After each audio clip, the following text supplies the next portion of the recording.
You got a grid for this one or not? No, they took it back from me. Ninneman's out there. I'll say if you can just tell me who's in it. Yeah. 309 Tim Joyce is out there. Lewis Leonard. Yeah. Tim Droege.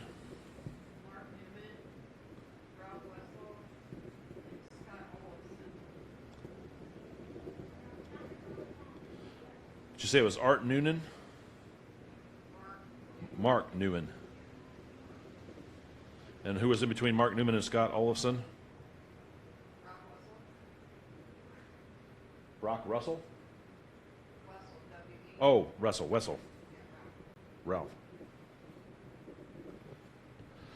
As the competitors take to the track, not in any particular order, it's going to be 309 Tim Joyce, 707 Mr. Leonard, Lewis Leonard, and I think Tim Droege, bike number, I can't remember if he's 335 or 339. Mark Newman's out there, Ralph Wessel's out there, and Scott Olafson is going to be out there. That's your sixth bike. 6 bikes, as I believe Tim Joyce looked like he was having a little bit of issues on the warm-up lap. We'll see if he's going to be able to get his bike back around and answer the starting flag here in just a little bit.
Lights out as the field thunders off. Looks like 335 Droege gets a jump with 81 Wessel right there behind him. Then 48, I think, is Scott Olafson as they all thunder down that front straightaway towards turn number 1.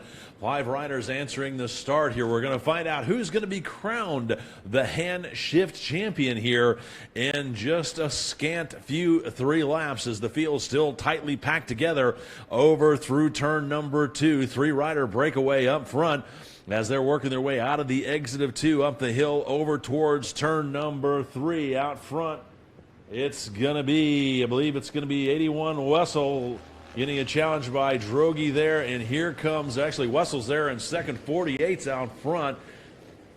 Then Wessel, then Droege, then 707 Lewis, and I can't quite get the number of that last bike out there as they work their way. I don't know if that's Olafson or Newman as they work their way out of turn number 5 up to turn number 6.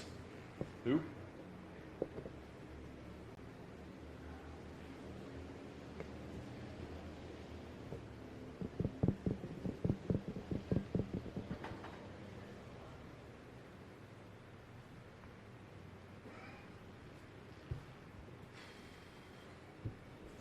Race leaders, top 3 still tightly packed together as they work their way through the turn 7, 8, 9 area over by the museum right now. Down to the bottom of the hill, past the stream over there, and back up they go, looking for them to come into view here in just a moment through turns 10 and 11.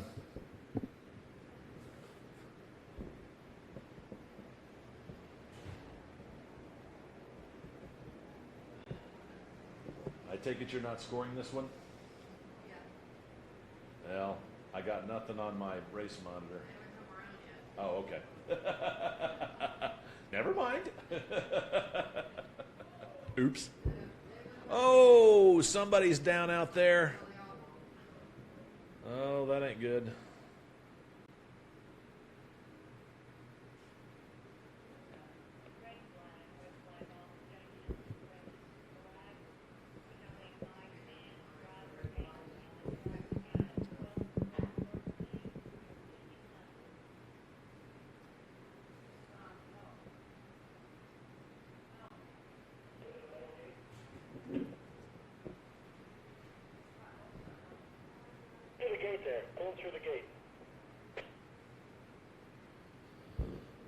All right, we've had our first Crimson Venture here of the morning, rather of the afternoon here.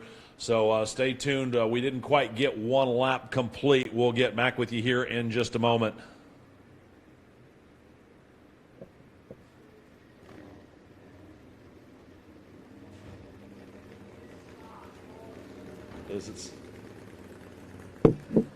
I know.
an estimate of time, ma'am?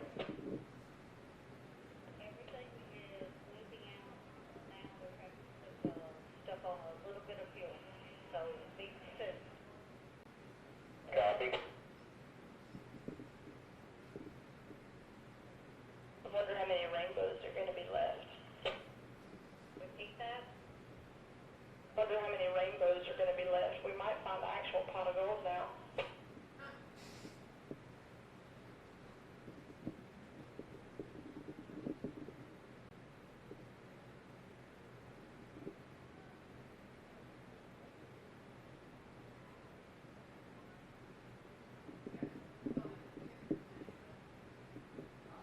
Yeah, so how are they going to restart them?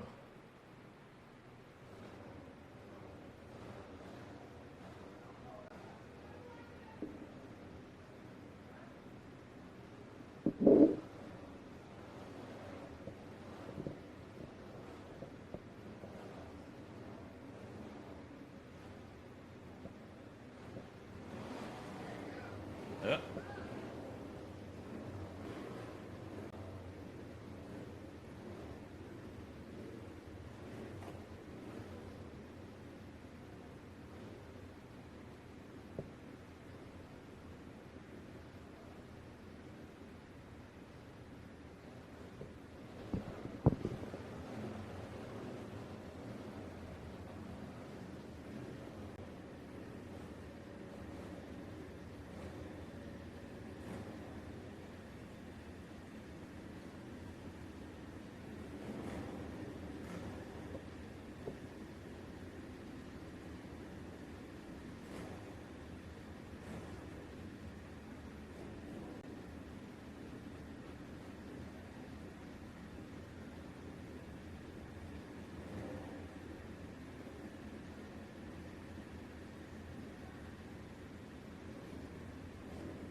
With everything cleaned up out there, we're going to send the 4 remaining bikes back out for their hot lap and a restart on this. And they've still got 3 full laps to go because we didn't even get a full lap in on that last one. So it'll be a full restart.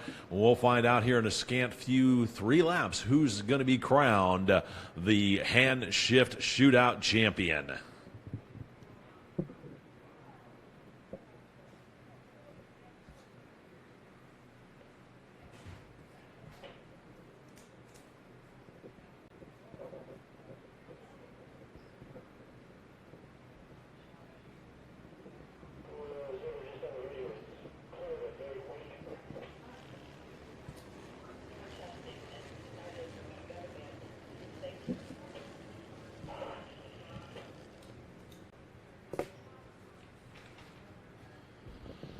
So I believe the remaining riders out there are going to be 707 Lewis Leonard, 335 Tim Droege, 95X Mark Newman, and 81 Ralph Wessel. That should be your field as they work their way through the middle of the section here on their warm-up lap and come around and take their grid position in anticipation of the green flag in just a moment.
the green flag waves once again. Looks like Droege gets a jump, but here comes Ralph Wessel working that hand shift pretty well as Droege leads him down in through turn one.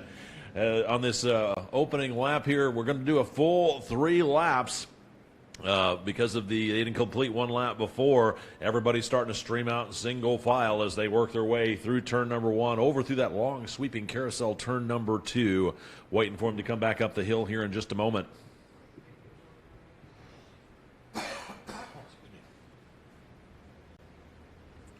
Leaders out of 3 up over the crest of the hill through the braking zone into turn number 4. It is Tim Droege up front with Ralph Wessel right there behind him, closing in, working that foot clutch and hand shift. Then it's 707 Leonard Lewis, and bike number 95X. I believe that's Mark Ninneman or Neiman back there. We'll get the full running order here for you in just a moment as Droege continues to lead Wessel out of turn number 6 down that little back chute towards turn 7, 8, and 9.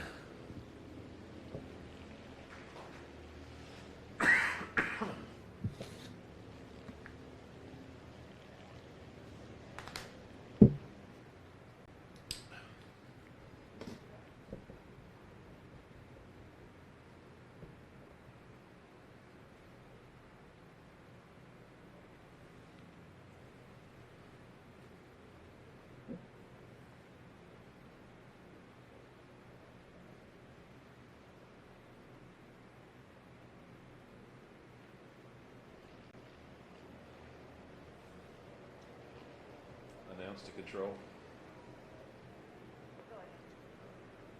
How do you want me to run the calls for the next race? We want to wait till we get after the trophy presentation, or do the normal thing, or what do you want to do?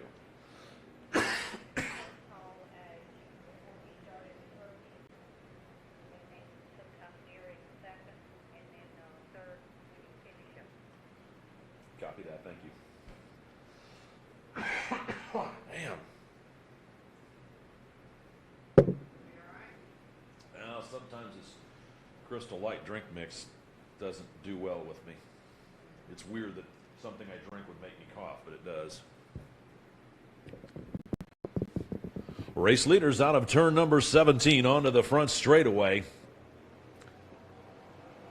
At the line to complete lap number 1, it's going to be 3:35. Tim Droege looks like he's got about a half a front straightaway lead over second place rider 81, Ralph Wessel. And looking back, third place rider is going to be 707 Lewis Leonard, and then bike number 95X Mark Newman rounding out the field back there in fourth as bike number 335 Tim Droege out front right now. I don't remember how he finished yesterday. I remember Wessel took the win yesterday, but we'll see. I'd have to go back and look and see how Tim finished yesterday. So it's going to be a close race. Copy that. Word coming in that Tim finished second yesterday to Ralph Wessel's win. So now it's Tim's turn to lead and Ralph's turn to run second, with 707 Lewis Leonard back there in third and 95X Mark Newman back there in fourth.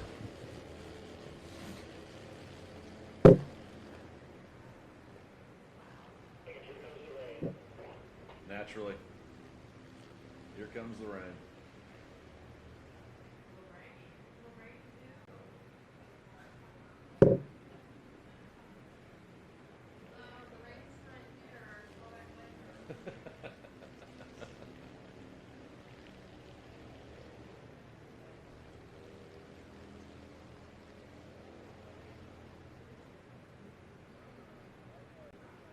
I bet their leathers are still clammy and soggy from yesterday. Yeah, I wouldn't have wanted to get in one of those suits today. No, thank you.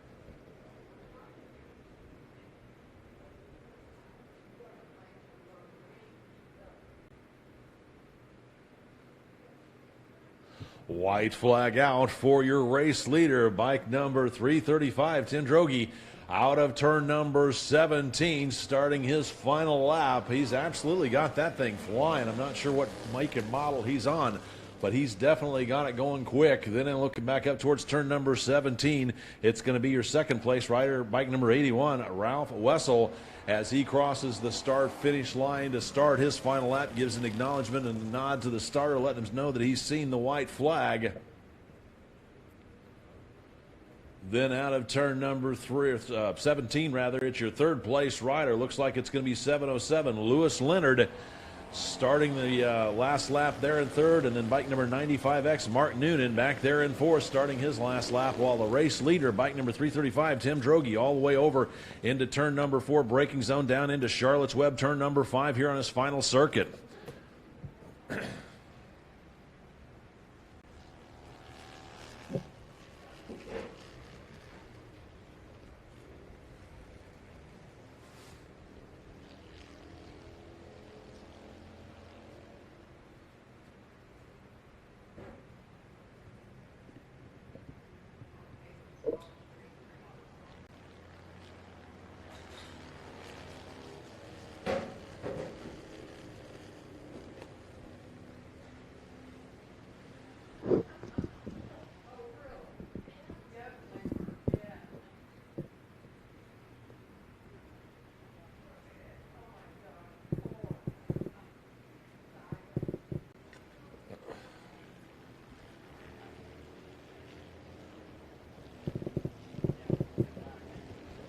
Race leader 335, Tim Droege, out of turn number 10 up the hill towards turn number 11 and 12 here on his final circuit, as the heavens start to anoint us once again. Not nearly as bad as yesterday's deluge, but it's still a pretty steady rain coming down out there.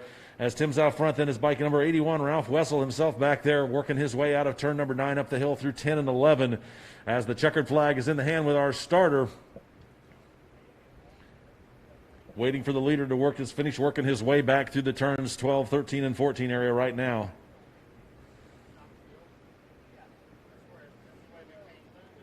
Out of turn number 17, here comes your unofficial winner for this round, 335, Tim Droege, taking the checkered flag. Then it'll be bike number 81, Ralph Wessel, and then a real battle back there between 707, Lewis Leonard, and 95X, Mark Newman, as I believe it's going to be Lewis Leonard coming home unofficially there in third, but Newman trying to reel him in through the back section.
last race this afternoon, race number 9. If you guys want to get ready, we'll get you guys going here in a little bit. First call for race number 9. First call for race number 9. First call for race number 9. Also, participants who just got down the scene, if we can get you guys down here, I know we got out there late. To bring you guys down here in tech, put you out in front of the banners, and then hand out all of the hardware. So, looking for, we got Tim Drogi here looking for Rob Wessel, Will Leonard, and Mark Miller. You guys are out there, come on down, the bike's on deck to tech. We'll do this photo opportunity real quick. Here comes Wessel. And still Will Leonard. And Mark Miller, we can get you guys bring your bikes down here at tech. We'll get this starting presentation going here right away.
Hello? There it is. Tim won today. Jay, come here. I need you to flip a coin.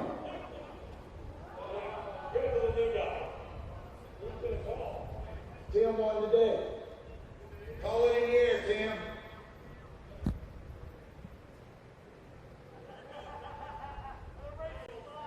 Hell.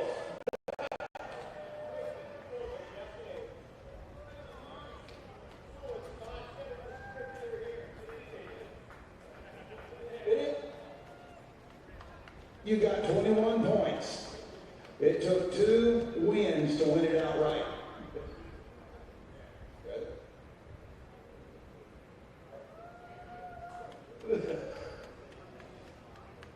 So we'll crown Mr. Ralph Wessel a coin toss for 2020. Hope for a better year next year. Need to take a quick pause. Go second call for race number 9. You folks will be starting here in just a minute. It's second call for race number 9. Second call. Tim.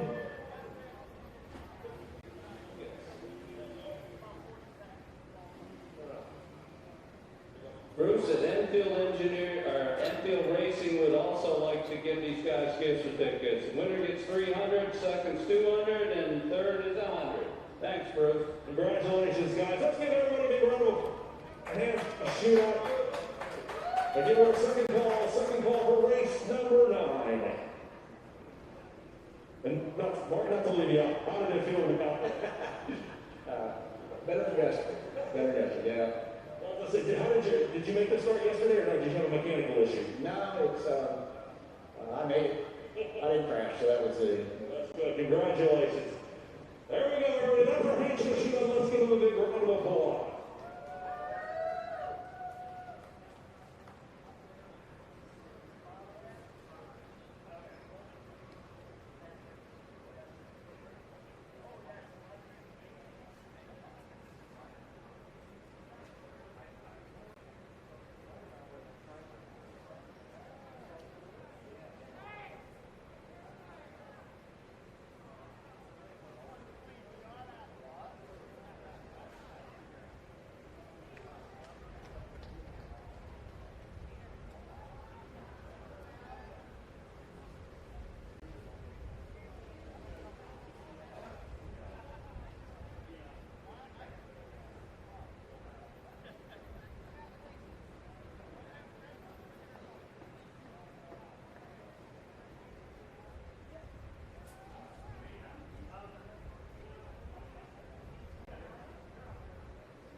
That's a decent turnout.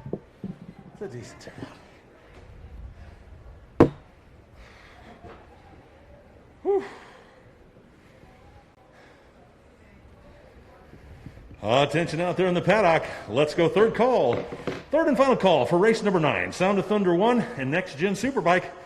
You folks are up right now. Again, third call. Third and final call.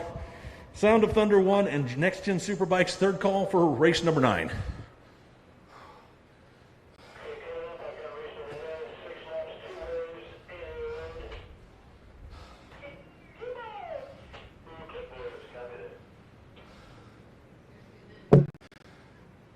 Pardon me?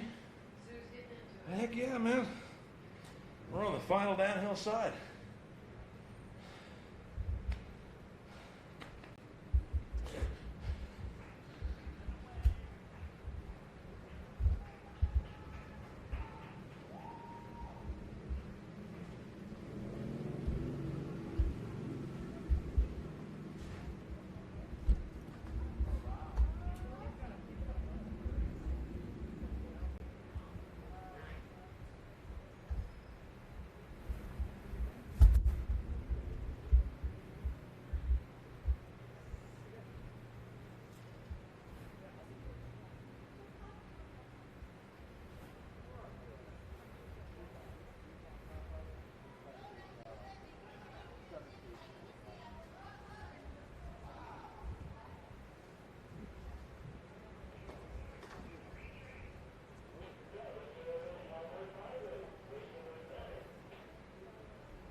As the racers take to the track here for race number 9, here's how they're going to line up out there. Row number 1, 720 Clint Austin, 4X Irvin Kolick, 850 Tim Nelson, and 15R J.M. Padron. Row number 2 is bike number 80H Chris Hasemeyer, 77L Patrick Lansu, and bike number 6E Eric Burrell.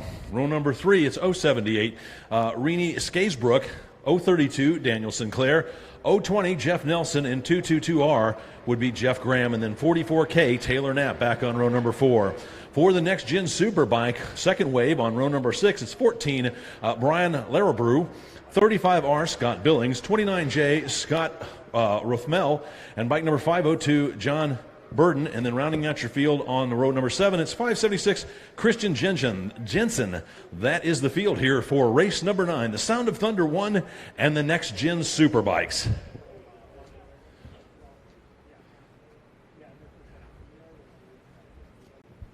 They were missing yesterday. Did you tell them that? All this rain screwing up your cameras?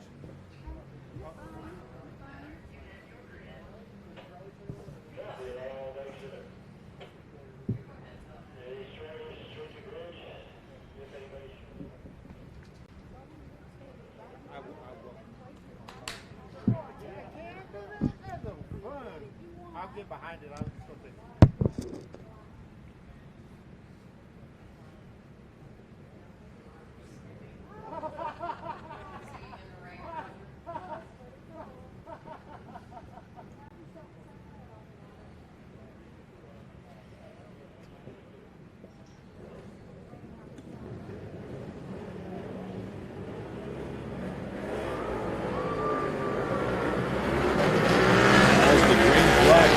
pretty much the second row took off from the front row as we've got 4 bikes out there answering the call for this race. Everybody pretty much single file through turn number 1 over into turn number 2. Waiting for them to come back into view here in just a moment.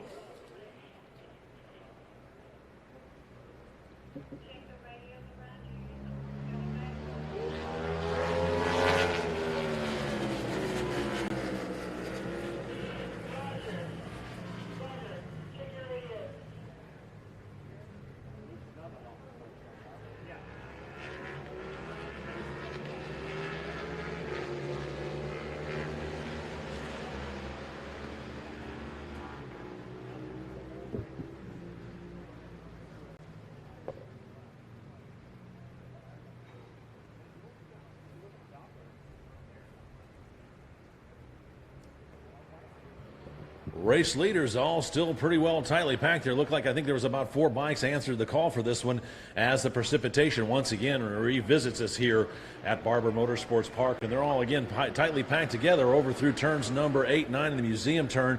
Got a 2-rider battle breakaway out front with the 3rd rider out there in 3rd place.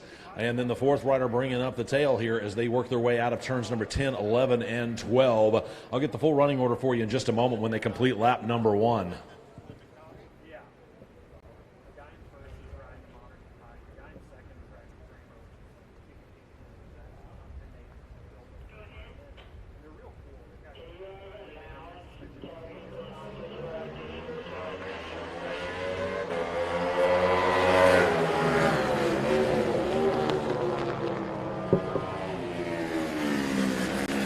Out front, it's Renee Skaysbrook. I should have realized that as he was our fast rider from yesterday. Then it's going to be bike number 14, Brian Larabrew. Then bike number 291, J. Scott Rosenthal. Nope, scratch that. The only person showing up is Renee Skaysbrook.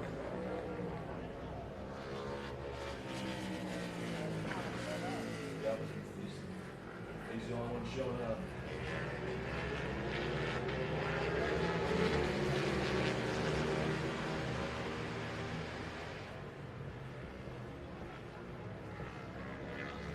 Unfortunately, it's only 4 bikes.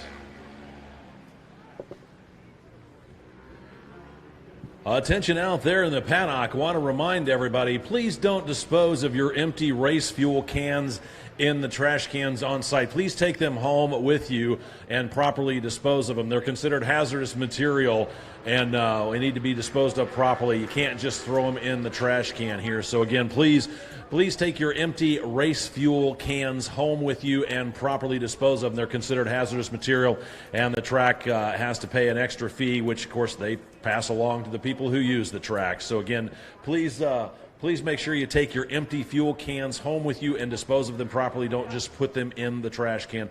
Also want to remind everybody, when you're done racing for the day, please don't forget to turn in your rental transponders back to the tech area. Again, when you get done racing for the day and you want to turn in your rental transponders, please don't forget to put them or bring them back to tech, please.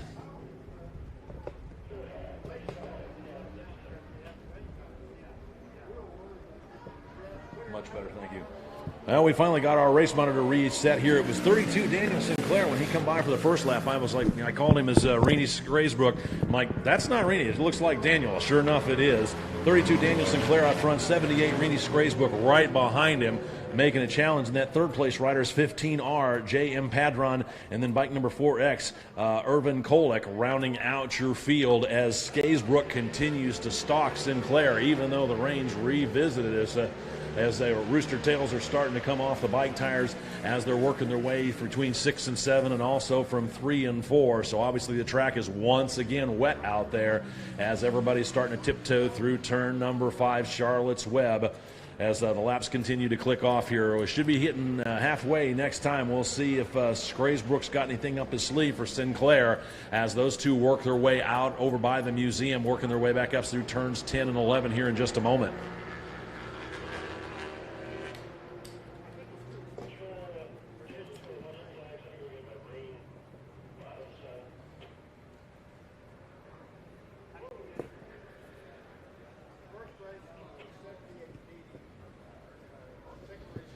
Looks like Sinclair still holds the slimmest of advantages over Scraysbrook, as those guys are absolutely on rails out there. Scraysbrook always within striking distance, probably not more than 4 or 5 bike lengths adrift of Sinclair through most of this race, as here come the race leaders out of turn number 17 onto the front straightaway. And as soon as I say that, I don't see Scraysbrook, so 32 Sinclair out to the front. Not sure where Rennie ended up. I don't see any bikes off anywhere. Looks like he's had a mechanical over in the turn number 11-12 area. It's a tough break for Rennie Scraysbrook as his bike doesn't quite answer the call as he's out of second place. Tough break for him. So that means 15R, J.M. Padron up to second, and then bike 4X, Irvin Kolek up into third as we're reaching halfway here in just a moment. Actually, we're at halfway, so whatever happens from here on out, it will be considered a race. Let's go first call. First call for race number 10, the CB 160 Le Mans race. You guys will be up here shortly. And remember, this is a Le Mans start with 4 laps. This will be a 4-lap race, race number 10 for the CB 160. So again, first call. First call for race number 10, CB 160 Le Mans. You folks will be up here in a moment. First call for race number 10, the CB 160 Le Mans.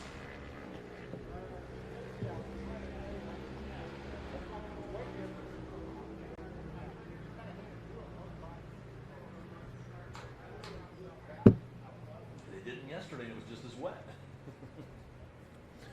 Also want to remind everybody, for the Le Mans start, those that are going to hold the bikes, don't forget to join your riders down here on the start-finish line here in just a little bit. And riders, don't forget to remind your people that are going to hold the bikes to join you when we get to that point. Out front, bike number 032, Daniel Sinclair, absolutely on rails as he rockets across the start-finish line one more time. The field spread out, a 3-rider battle spread out as Sinclair working his way down through turns 1 and 2. A second-place rider, 15R, J.M. Padron, working his way back over through turns 14 and 15. And here comes a hard-charging 4X Irvin Kolek. He's starting to reel in as they're working their way through 14, 15, and 16 right now. We'll see if who's going to end up standing on that second position of the podium, while 32, Daniel Sinclair, already out of turn number 5 up over the crest of the hill. About a half a lap here on second place, which right now is Padron. But here comes Irvin Kolek back there on 4X. Closes within about 4 or 5 bike lengths. I have a feeling Padron doesn't realize he's got some company coming after him really fast as that duo works their way down through turn number 2. Meanwhile, Daniel Sinclair, again, out in front, finding his rhythm as he's over by the museum down at the base of the hill now, working his way back up the hill, waiting for him to come back in view over there in turn number 10 as he, Rooster Tails continue to stream off of his back tire as he works his way up through turns 10, 11, and 12. Meanwhile, Kolek starts to stalk Padron for that second place podium position. 4 to 5 bike lengths separate those two out of the exit of Charlotte's Web. Looks like Padron gets a good drive over the crest of the hill, but Kolek trying to pick up the draft as they're both working their way up through the gearbox down that back straightaway and then dropping back into turn number 7, 8, and 9 as Kolek closes in on the tail section of Padron. Meanwhile, here comes your race leader, 32 Sinclair, across the start-finish line to see the white flag, let him know he's starting his final lap. So the rain and the obvious wet track is not slowing him down one bit. Let's go second call. Second call for race number 10. Second call for race number 10, the CB 160 Le Mans. You guys will be up here shortly. It's second call. Second call for race number 10, the CB 160 Le Mans. You'll be up here in just a moment. Second call for race number 10. Out on the track, 4X Irvin Kolek. It doesn't waste any time. He makes his move on Padron, so move Kolek up to the second step of the podium as that duo work their way back through turns number 14 and 15 and 16. Look like Kolek made that move out of turn number 9 or 10, so we'll see if Padron's going to return the favor. As he does, Padron leaves that lap over Kolek, but Kolek is right there, so we got a heck of a battle going here in a very soggy track for second place here of race number 9, the Sound of Thunder class. Out of turn number 2, up the hill towards turn number 3. Kolek continues to still try and hold on to the draft of Padron as 3 bike lengths separate those two, now 4. As Padron stretches it out a little bit, but Kolek closes it back in on the brakes as they dive down into turn number 5 over in Charlotte's Web. Looks like Padron gets a decent drive, but Kolek's right there with him as Padron stretches it out to 6 bike lengths over the crest of the hill as they rocket down that back straightaway one more time. Kolek trying to hold on to the draft. Checkered flag out here for your unofficial race winner, 32, Daniel Sinclair, as he puts himself out on front with about a half a lap on that lead. Looking back over towards the museum area, waiting for the battle for second as that rages on as they work their way out of 9 up the hill towards turn number 10. Who's it going to be? Waiting for him to come out from behind the wall. It is going to be Padron with Kolek's back about 10 to 12 bike lengths. Looks like Padron realizes he's got some company out there and turns up the wick just a little bit as that duo works their way over 11 through turn number 12 up the hill towards 13. Padron has still about a 10 bike length lead over Irvin Kolek on 4K as 32 Daniel Sinclair already in his cool down lap out of turn number 6, looking back up towards the start finish line, waiting for the second place riders to come through. Who's it going to be as they're working their way through 15 and 16 right now onto the front straightaway? Looks like it's going to be 15R JM Padron taking the unofficial second, with bike number 4X Irvin Kolek coming home third unofficially. With the conclusion of this one, let's go third call. Third and final call for race number 10, the CB 160 Le Mans race. You folks are up right now, and don't forget to bring the people that's going to hold your bike. Bring them with you down to the paddock. Again, it's third call, third and final call for race number 10, the CB 160 Le Mans race. This will be a 4-lap race, and don't forget to bring the people that are going to hold your bikes with you down to the track with you. Third call for race number 10, CB Le Mans. You guys are up right now. That was a good race.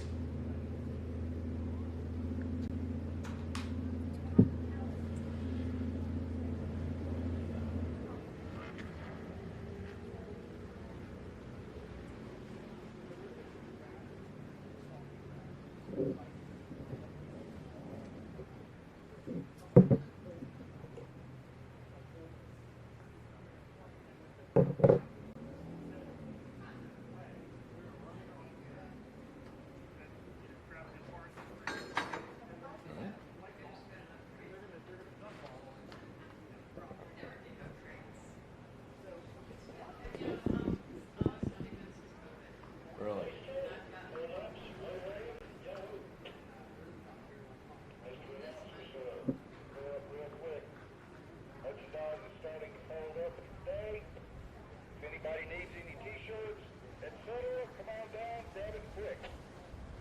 Copy that. I'll give him last call on t-shirts.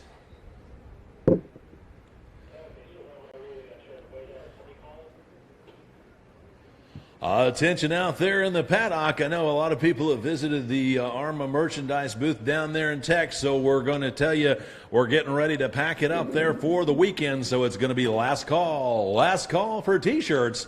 If you guys want to get down there and check out what they've got, now would be the time to do it. I think they had one or two event shirts still left.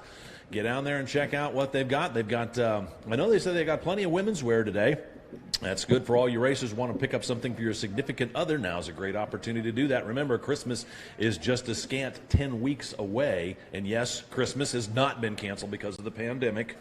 So it's a good time to get down there and pick yourself up. They've also got Warrior Women apparel. For Kim Larangi's working with that group, trying to make sure that the proceeds from those sales go to help buy equipment for women racers out there. So Warrior Women, check out what they've got available. Also, Ed Bargey's got some of his books, and he's got a really cool hanger set up down there for leather. So get down there. Again, last call for t-shirts down at the AHRMA merchandise booth there in Tech. Get on down there and see what is available. Right now we're at third call for the race number 10, the CB 160 Le Mans race. You guys are up right now. Third call for race number 10.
Sorry about that. I jumped the gun and forgot we had to go pick up Mr. Scraysbrook. I've already put third out.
As the racers take to the track for their warm-up lap, here's how they're going to grid up for this Le Mans start. On row number 1, 1C, Greg Levicki. Row number 2, it's 123, Jonas Stein. Row number 3, it's 294, John Scales. Row number 4, it's 357, Joe Corey. Row number 5, it's 215, Stuart Sanders. Row number 6, it's 14, Brian Larabrew. Row number 7, it's 27X, Ross Tuffy. Row number 8, it's 022, Cindy McLean. Row number 9, it's 270, Rob Hall. Row number 10, it's 614, Mark Shaver. Row number 11, it's 820, Mitchell Barnes. Row number 12, it's bike number 4, Leah Orloff. Row number 13, it's 049, Danny Habermel. Row number 14, it's 22B, Tim Terrell. Row number 15, it's 784, Christopher Aiken. Can't get poor Christopher's name right. Then row number 16, it's 49L, Lex Robb. 17th overall, or 17th position is 41B, Jacob Trosper. 18th, it's 88, Charles Miller. And 19th, it's bike number 13K, Rod Skaggs. That's your field here for race number 10, the CB 160 Le Mans race, a 4-lap race. A Caden. Why can I not get a Caden? A Caden, Christopher Caden. I have tripped up on his name all day. Yes, YouTube, you heard that.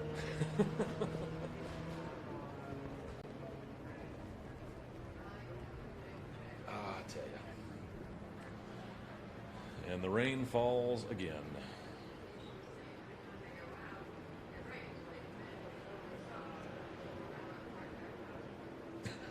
That's a good idea.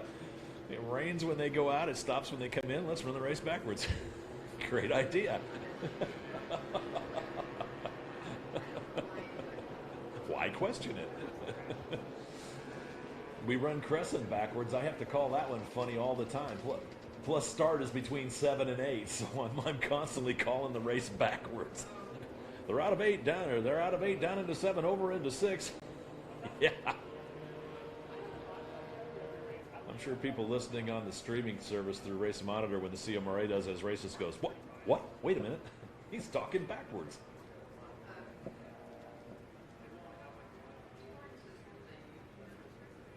I have no idea. I don't know what scoring system they use. Glitchy. No, it's not glitchy. It's good. It's a good system.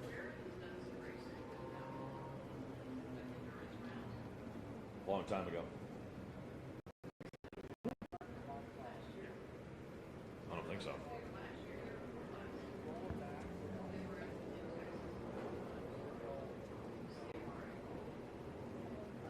I don't remember.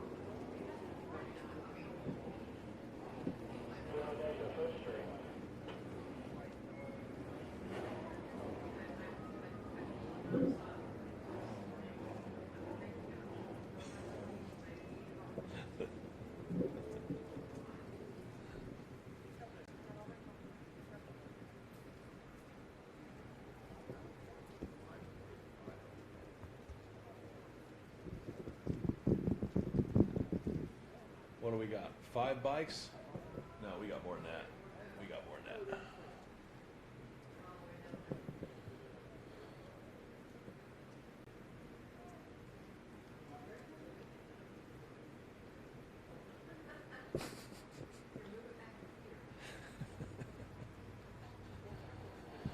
Looks like the riders are moving themselves across the start-finish line. Some betting going on there, some shaking of hands. People threatening to trip each other as the start's getting ready to go. Everybody trying to figure out what's going to be the fastest line. And the flag drops. Everybody sprints across the line, jumps on. Looks like bike number 123 once again. Jonas Stein gets a start. Bike number 123 finally gets his going. I couldn't tell who that was. Second place riders. I think it's 294 John Scales, but I couldn't quite tell as everybody else gets themselves bumped off and down the front straightaway. So I tell you what, it's got to be fun trying to bump start. Even a little bitty bike out there with as wet as that front straightaway is, trying to bump start one of those things has got to be real fun. But it's, you know, it worked out for everybody. Nobody fell down, and everybody looks like they're going as race leaders are out of turn number 3 up over the hill down into the braking zone for turn number 4. It is Jonas Stein out front with Galecki there in second. Can't tell who's in third. Fourth is 294 John Scales. I can just catch a glimpse in his number as everybody else sort of spread out single file working their way out of 3 up over the hill into 4, down into 5. Meanwhile, race leader 123, Jonas Stein, all the way over to turn number 7 and 8, dropping down over by the museum as one rider gets a little bit of a slow start there trying to get his bike going out of turn number 3. There he finally gets it cleaned out and running now with all the rain, and as wet as it is out here, a lot of these bikes don't like this water. So we get the full running order in just a moment as your leaders are already past the museum, back working their way up the hill through turns 10 and 11.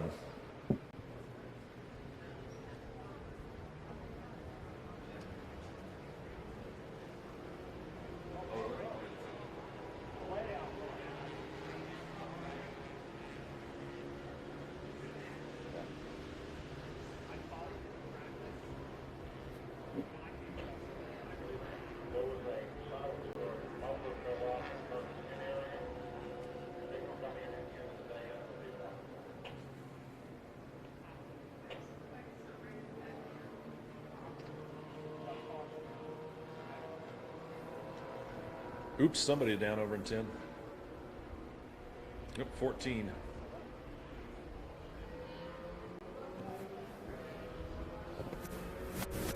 Tough break for rider bike number 14, Brian Larrabrew, as he skids out over in the turn 12 area. Looks like he's up and okay, getting the bike moved out of the way, but tough break for Brian as his race ends early. Out front, it is... you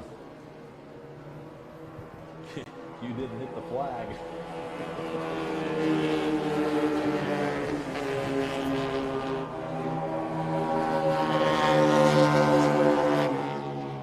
Scales is out front. 123's out front. Yeah.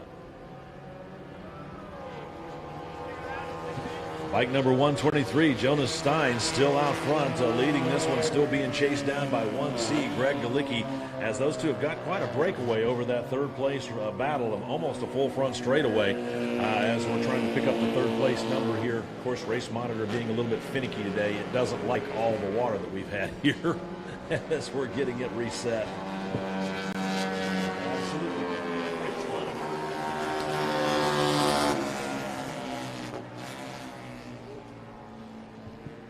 While bike number 123, Jonas Stein, continues to show Greg Galicki the fast way around the track. Galicki doing what he can to keep Stein inside, so those guys have got an epic battle starting to shape up here as they're, I believe, going to hit halfway this next time by.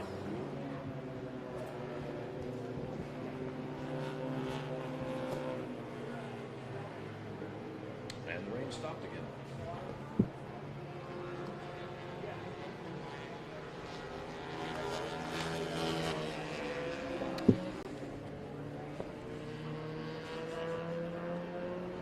Just one of those days.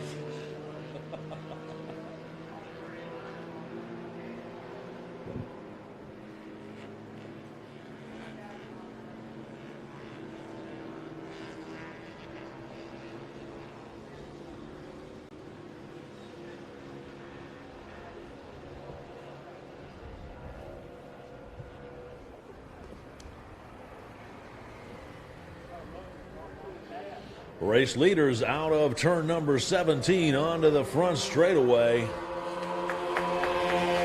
like it is going to be Jonas Stein and bike number 1C, Greg Galicki. Galicki's really reeled in Jonas last lap, so we'll see what happens here in the second half of the race as the green and white flags come out, letting them know they've got 2 done and 2 left to go.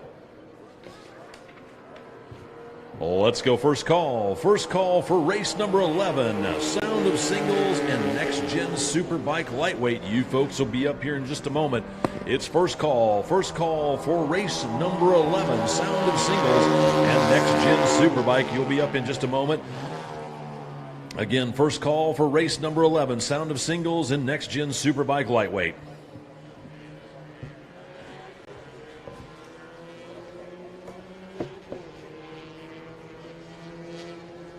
Going on back through the field, 294, John Scales holding on to that third place position. Then 41B, Jacob Trosper in fourth, and 22B, Tim Terrell rounding out your top 5. Then it's 049 to Danny Habermel back there in 6th, 357, Joe Corey in 7th, 784, Christopher Caden back in 8th, Bike number 4, Leah Orloff back in 9th, and 13K, Rod Skaggs rounding out your top 10 as the rest of the field continues to work their way on this soggy, wet track.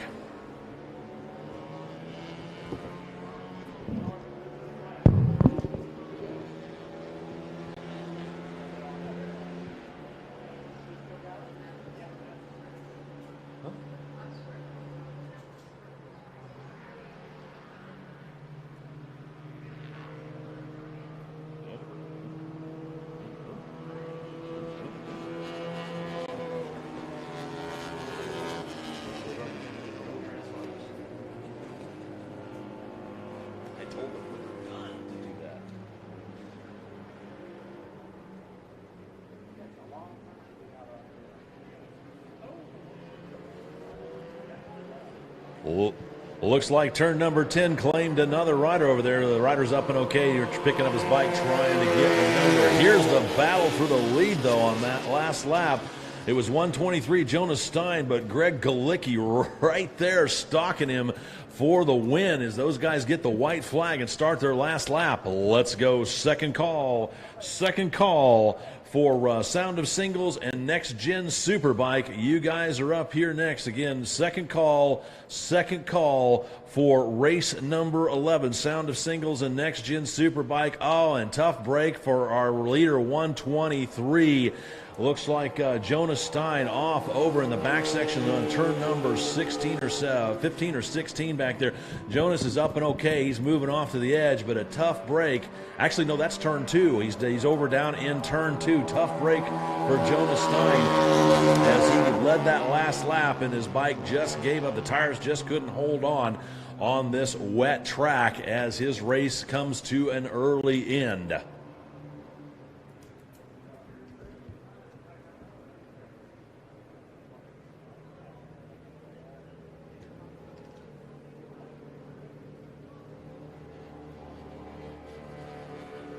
So we're going to hold on second call for the race number 11. It's obviously we're going to have to pick up some motorcycles after this one, so we're going to hold for just a moment on second call for race number 11 because we're going to have to pick up a few bikes.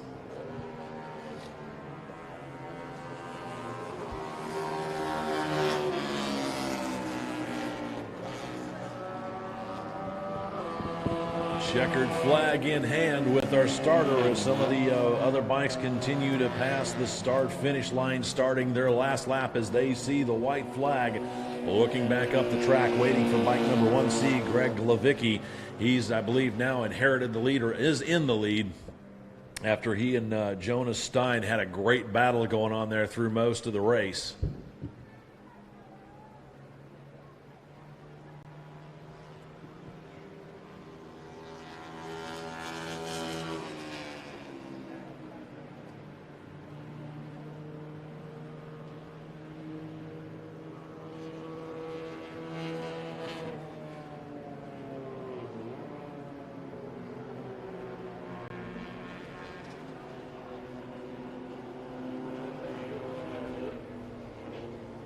Thought it was Stein went down.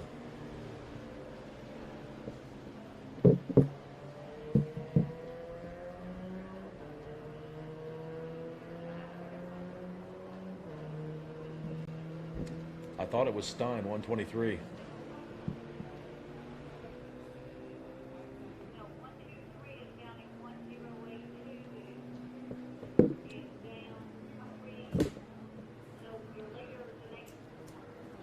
Word coming in that Jonas Stein on 123 went down in 2, and then 1C, Greg Levicki, went down over in turn number 3. So our race winner unofficially is going to be 41B, Jacob Trosper. Quite an exciting last lap. I saw on the closed circuit cameras here that we had that Jonas Stein went down over in 2 as a lead, and then I didn't realize that Glavicki, bike number 1C, had issues over in turn 3. So the unofficial winner is bike number 41B, Jacob Trosper. He's the one that makes a soldier on across the line, waiting for second place to come through here in just a moment. I believe it's going to be 357, Joe Corey, but I can't quite tell, waiting for them to come through to finish the next lap.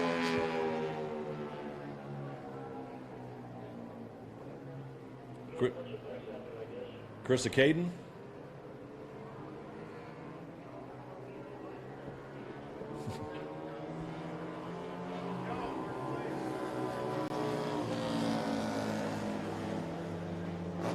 Okay. Okay.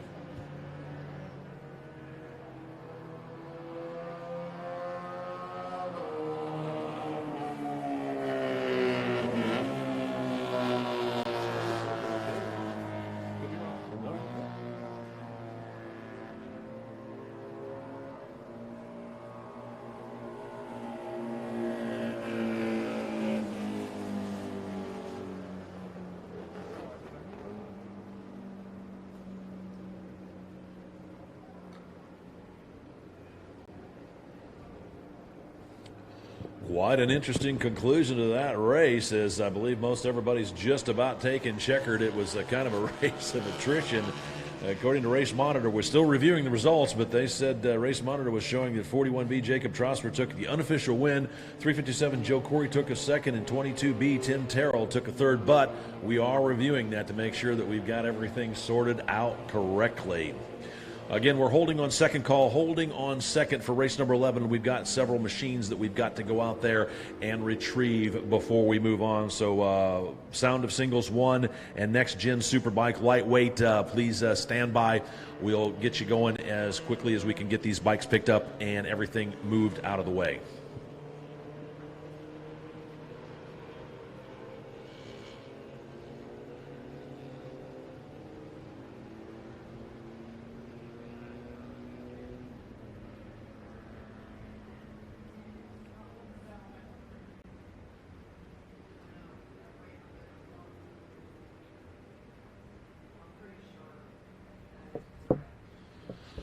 While we got a moment, want to remind everybody, please don't forget to turn in your rental transponders when you're done racing for the day, and also please take your empty fuel cans with you. We've had a couple empty fuel cans put in the trash can.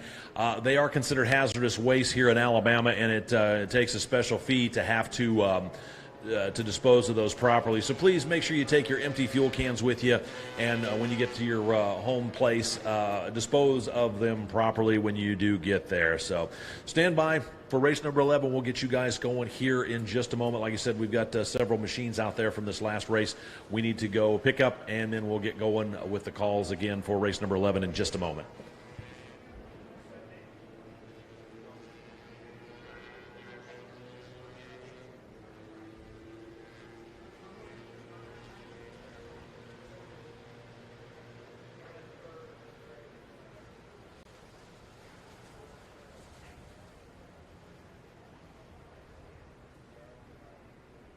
Yeah, I would say Race Monitor didn't look like it was right. Something was screwy with it.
Attention out there in the paddock. Looks like we've got everything finally picked up out there and everything's settled up. Let's go third call. Third and final call for race number 11. The Sound of Singles 1 and Next Gen Superbike Lightweight. You folks are up right now. If you want to bring them on up, we'll send you out for your hot lap and your race. Again, it is third call.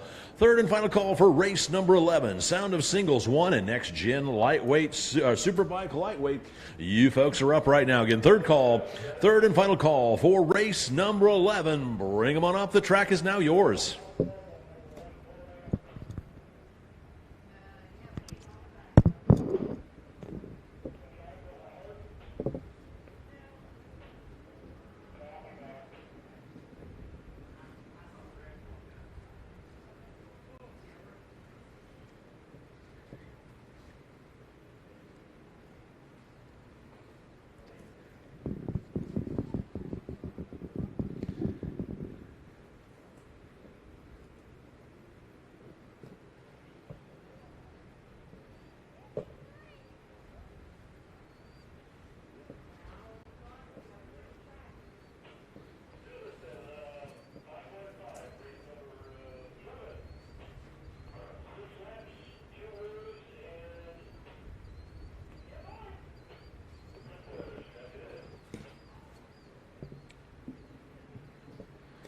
As the riders take to the track for their warm-up lap, here's how they're going to grid up. On row number 1, bike number 1F, David Rutherford. 97K, Kevin Grimmel. X0, Daniel Peters, and bike number 9X, Kevin Calloway. On row number 2, it's bike number 53T, Todd Pugh. Bike number 026, Garrett Carter, and bike number M53, Mike Robinson. Back on row number 3, it's 2X, Tim O'Connor. For the Next Gen Superbike Lightweight riders, back on row number 5, it's 92R, William Brian Wells, X95, Andrew Malk. Bike number 92S, Sean Smith, and 32V, Harry Vanderlinden. Back on row number 6, it's 83B, Sven Lay.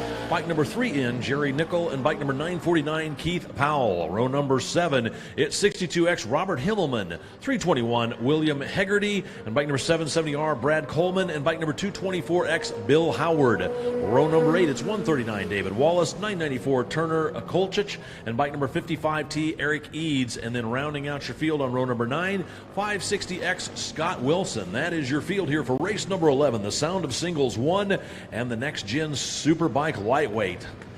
Your next 6-lap race here this afternoon.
as the green flag flies. It's bike number X0. Then bike number 97K, Kevin Grimmel, and then bike number 1F, David Rutherford.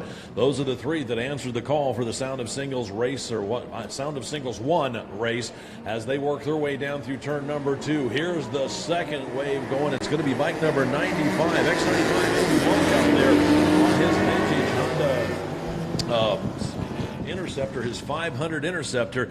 He took the win yesterday. It looks like he's off to a good start as the field streams down into turn number 1. Meanwhile, for the Sound of Singles up front, XO Daniel Peters still leading, 97K Kevin Grimmel, and bike number 1 Rutherford over in through the braking zone through turn number 4, out of turn number 5 Charlotte's Web, and back up the hill they go as X0 Daniel Peters gets his thumper out and rolling. Then it's going to be Malk back there leading for the next gen super bikes, trying to get the number on the next few bikes, but just can't quite get them. We'll get the full running order for you in just a moment when they come around to complete lap number 1, as everybody in the second wave working their way gingerly on the brakes down into turn number 5 as the precipitation once again, the heavens open up once again and re-wet the track.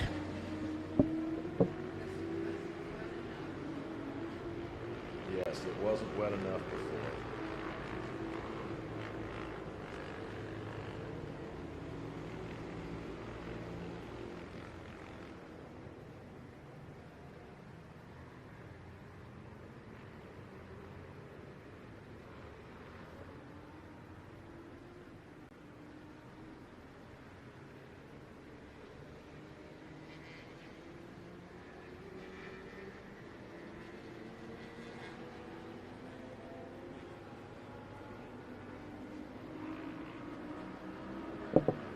Race leader out of turn number 17 already with about a half a front straightaway lead over second place rider. It's going to be X0 Daniel Peters out front, 97K Kevin Grimmel back there in that second place position looking for Rutherford. Here he comes on bike number 1 across the start finish line. So 1F David Rutherford running up there in third for the Sound of Singles, waiting for the next gen superbike lightweight field to come by. They're all packed up over in the back section, turns 12, 13, 14. Here comes your leader out of turn number 17. At the line, it's going to be bike number 92R, William Brian Wells out there, and then X95 Andrew Malk. So I guess Malk had a bit of a moment back there on this wet track as Wells up to the lead for the next gen superbike lightweight. Malk back there in second, and 62X Robert Himmelman rounding out the top 3 for that class.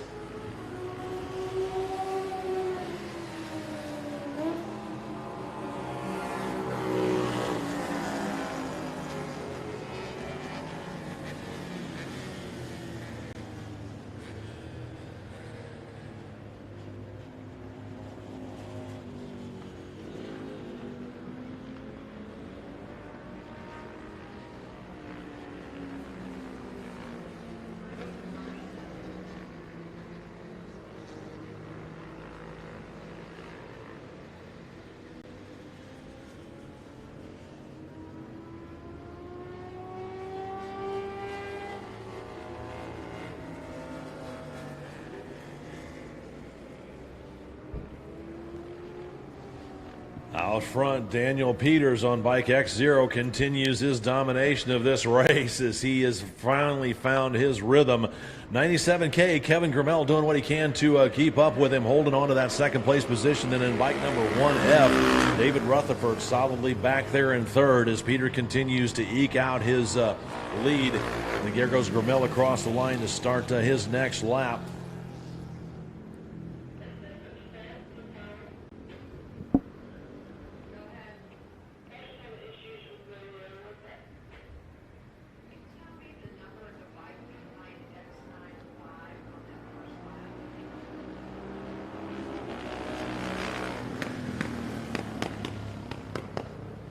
Rutherford across the line, holding on to third for the Sound of Singles as the leader's already over into turn number 5 here, coming up on halfway this next time by.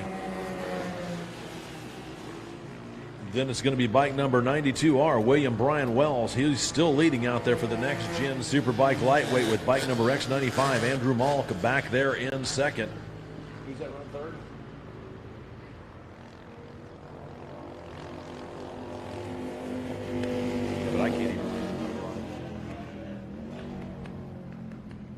77R. Coleman. I think. Yeah, he is. He's down here in row 7.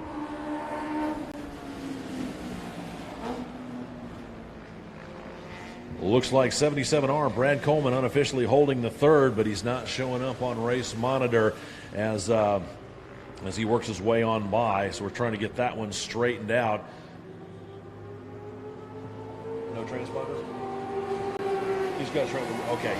It's unrelated. Got it. So yeah, we've got it straightened out. So yeah, 77R, Brad Coleman, he's out there running unofficially third for the Next Gen Superbike Lightweight. Then it's going to be 62X, Robert Himmelman. He's back there fourth in class, 7th overall. Then 8th is going to be 3 in, Jerry Nickel. 9th is 321, William Hegarty. And then bike number 994, Turner Coltich, back there rounding out your top 10 is once again bike number X0, Daniel Peters out there once again on rails, starting his second half of the race. So the green and white flags out on this one, letting Peters know that he's got 3 done and 3 left to go, and he's going to start catching some of the slower back markers. We'll see how that's going to play into his race. With the halfway flags out on this one, let's go first call. First call for race number 12, race number 12, Formula Thunder, Phillips Island Challenge, Vintage Superbike Middleweight, and Open 2-Stroke. You guys will be up here in just a moment. It's first call. First call for race number 12, Formula Thunder, Phillips Island Challenge, Vintage Superbike Middleweight, and Open 2-Stroke. You'll be up in just a moment. It's first call for race number 12. Looks like 92R, William Brian Wells, is got himself a good rhythm out there leading for the the Next Gen Superbike Lightweight as he sees the green and white flags crossed halfway. Then it's going to be Andrew Malk. He's tucked in behind his fare and gives a nod to the starter, letting him know that he's seeing the green and the white flags, letting him know he's got 3 done and 3 left to go. Meanwhile, race leader Daniel Peters on bike X0 all the way over out of turn number 11 over into 12 and 13 as he's starting to lap into the field.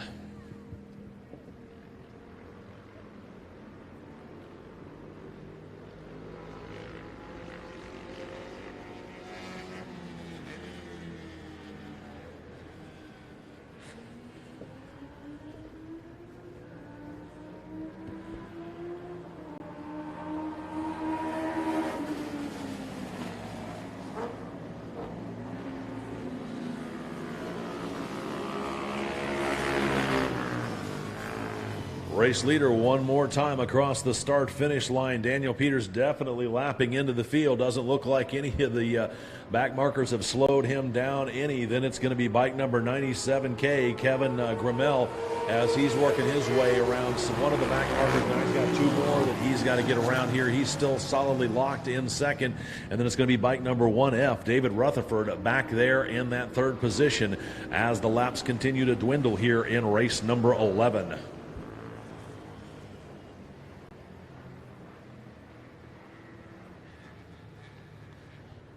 Looks like Peters just lapped all the way up to 4th place for the Next Gen Superbike Lightweight field as he is on absolute rails out there, not fazed one bit by the massive amounts of water that this track has. All kinds of spray coming off the rear tires of the bikes as they rocket down the straightaways, short chutes between 6 and 7, and then also up the backstretch between 10 and 11. As one bike down in turn number 5 over in Charlotte's Web. It got a little bit slick.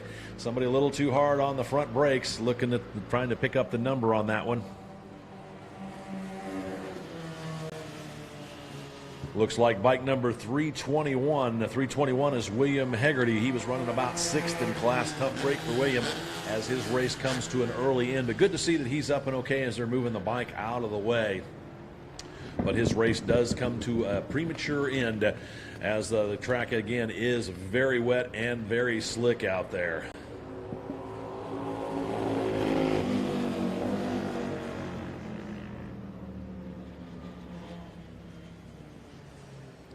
Race leader David Peter on X0 all the way back over in the back section, waiting for him to come back around one more time. Starter has white flag in hand to let him know that he is starting his final lap as here he comes across the start-finish line. Obviously, he dropped the hammer at the beginning of this race and has not looked back once as he has definitely found his rhythm and out there on rails.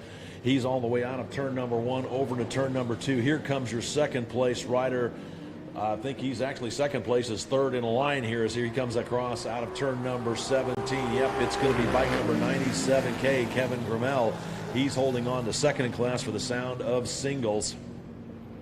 With the white flag out on this one, let's go second call. Second call for race number 12. Second call for race number 12. Formula Thunder, Phillips Island Challenge, Vintage Superbike Middleweight, and Open Two-Stroke. You folks will be up here in just a moment.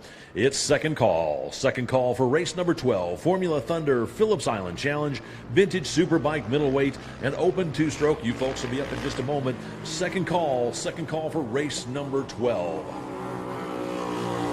Race leader Daniel Peters all the way back over in the back section here on his final circuit as everybody continues to cross the start-finish line, seeing the white flag, letting them know they're starting their final lap. Kevin Grimmel back there still in second. Bike number 1F, David Rutherford, here he comes. He's holding on to third for Sound of Singles. I'm not sure how far into the Superbike lightweight, the next-gen Superbike lightweight field the leader has lapped, but he is definitely flying through there. It was 92R, William Brian Wells holding on to the lead for that class.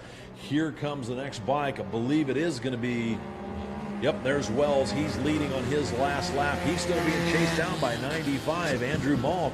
So those guys, Malk still has a chance to put himself up on the first step of the podium as those guys work their way down through turn number 2 over into turn number 3.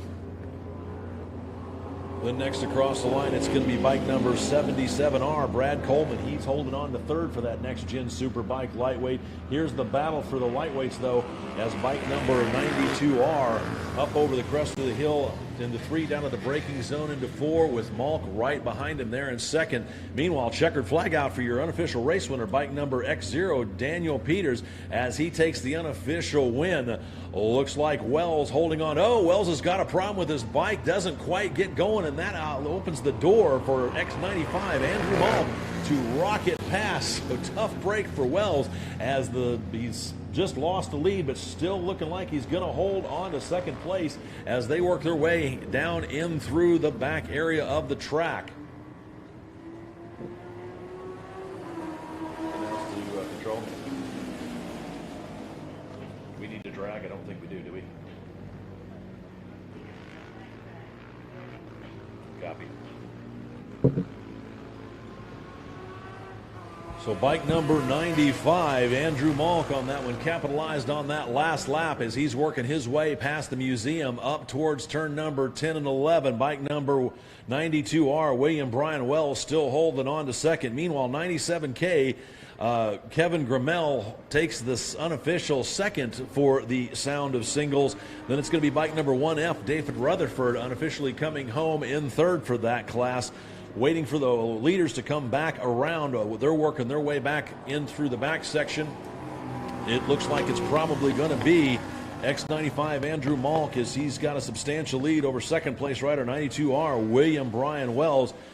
As here comes Malk out of turn number 17 onto the front straightaway to see the checkered flag and the unofficial win for the lightweight next-gen Superbike lightweight field, and a tough break for bike number 92R William Brian Wells as his bike develops problems over there on that last lap out of turn number 5, Charlotte's Web, and that opened the door for Malk to take advantage of it.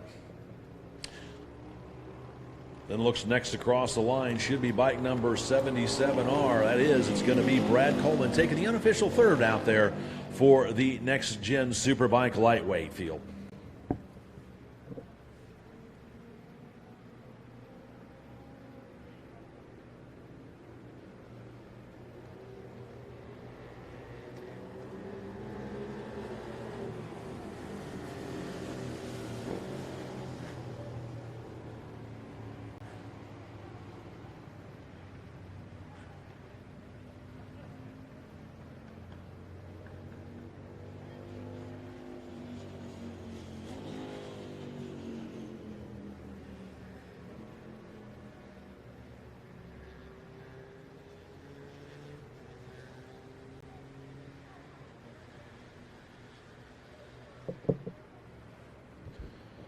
While we got a moment to take care of some issues with some of the riders out there, want to let everybody know to don't forget to turn in your rental transponder when you get done for the day. Please don't forget to turn in your rental transponder before you leave for the afternoon. Also, please don't dump your empty fuel cans in the garbage can. They are considered hazardous waste, and it's very costly for the track and, of course, the clubs to have to dispose of those. So please make sure you take your empty fuel cans with you when you leave for the day.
Attention out there in the paddock. We've got everybody picked up out there, ready to get going. Let's go third call. Third and final call for our next race this morning or this afternoon.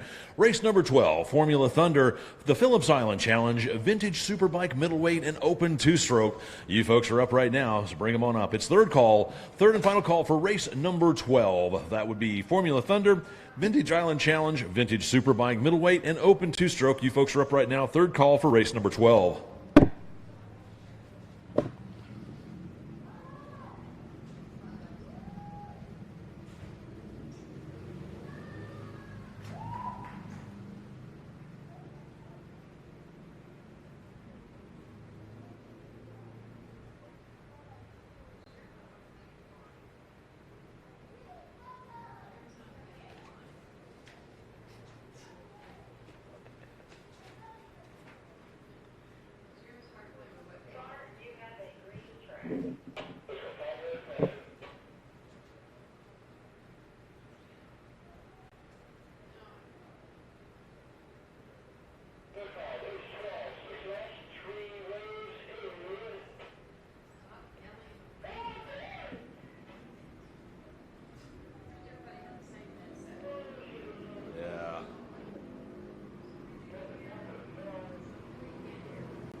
as the riders take to the track here for their warm-up lap. Here's how they're going to grid up out here in race number 12. For the Formula Thunder class on row number 1, 4X Irvin Kolick. Bike number 22T, Pete Tenhoepen. Bike number 80H, Chris Hasemeyer. And bike number 850, Tim Nelson. On row number 2, it's bike number 901, Sean Weiss. Bike number 15R, J.M. Padron. And bike number 77L, Patrick Lansu. On row number 3, it's bike number 032, Daniel Sinclair. Bike number 221C, Benedetto Cardella. Bike number 078, Rennie Scraysbrook. And bike number 729, Jonathan Costello. On row number 4, it's bike number 1D, Joshua Saxey. Bike number 15X, Tony Proust. And bike number 222R, Jeff Graham. Back on row number 5, it's 681V, Andrew Kruder. Bike number 6E, Eric Burrell. Bike number 311, Clement Hoffman. And bike number 44K, Taylor Knapp. For the Phillips Island Challenge, the lone entry for that one on row number 7 is W13, Warren Wilson. For the vintage superbike middleweight field, back on row number 9, it's 39L Kevin Rammer, 71R Ben Sloter, 427 Kyle Boisclair, and bike number 511 Jean-Marc David. Then on row number 10, it's bike number 1F David Rutherford, and bike number 71Y Arch York. For the open two-stroke field, back on row number 12, it's bike number 1E Ralph Staropoli, bike number 3Z David Frick, bike number 1C Greg Galvicki, and bike number 251 Stuart Atkincade. Row number 13, it's going to be 25S Frank Schoenbeck, bike number 17J Jordan Reed, and bike number 30C Colin Newman. Back on row number 14, it's 917 Lorraine Crusoe, 576 Christian Jensen, bike number 117 David Crusoe, and 491 Brian Surtees. And rounding out your field on row number 15, it's bike number 026 Garrett Carter. That's your field here for race number 12, Formula Thunder, the Phillips Island Challenge, vintage superbike middleweight and open two-stroke.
Looks like 3 bikes answered the field here for the Formula Thunder, and it's bike number 32, Daniel Sinclair, getting the jump on Irvin Kolick, and bike number 15R, Jim Padron, as they rocket down the front straightaway towards turn number 1. Looking back up the field here, waiting for the second wave to get free as the green flag waves. It's going to be bike number 39L leading for that field, so it's Kevin Rammer out there on the vintage superbike medium weight.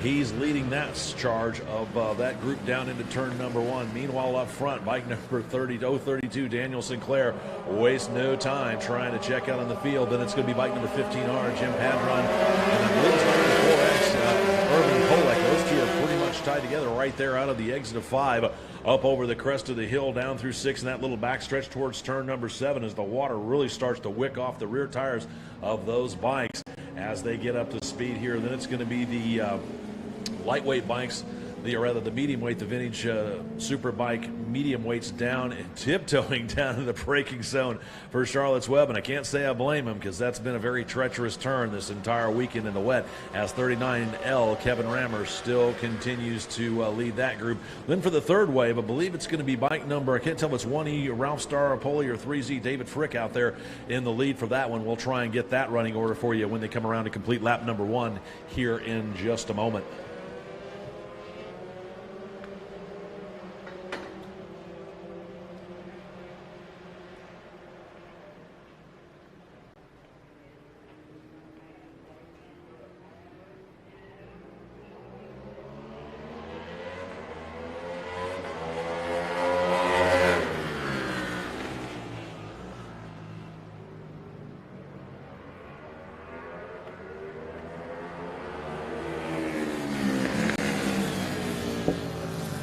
At the line, it is bike number 32, Sinclair, leading this one with bike number 15R, Padron, right there behind him with bike number 4X, Irvin Kolek, holding on to that third place position.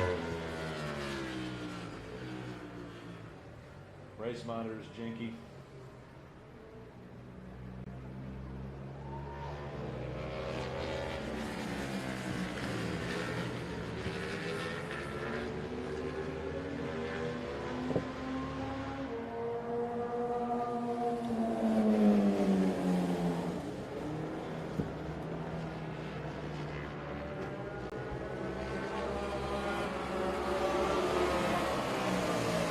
For the the open two strokes, it is bike number 3Z David Frick leading that one, as bike number 032 Daniel Sinclair still working his magic over in the back section. So he's certainly going to be lapping into the field here in just a minute, as the open two-stroke field works their way down into turn number 2, with the race leader all the way over into turns 11 and 12 right now.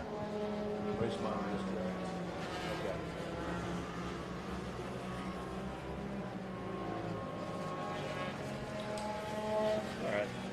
They'll get it figured out.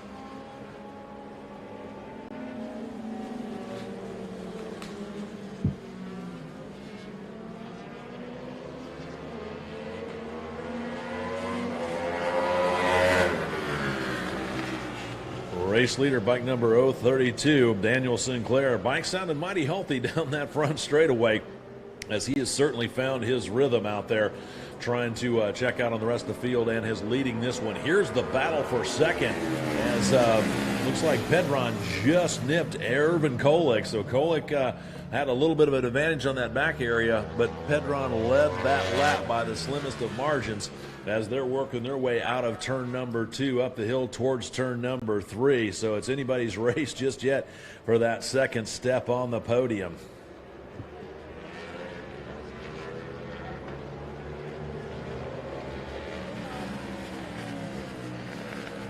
Looks like Kolek got back up to the lead, with Pedron back there in third, as they're pretty much nose to tail through Charlotte's Web, as Kolek gets a good drive out of 5 up over the crest of the hill there for 6 and down that back straightaway. So Pedron's turn to follow Kolek, maybe study his lines a little bit, as Pedron now closes up on the gas down into turn number 7 and 8.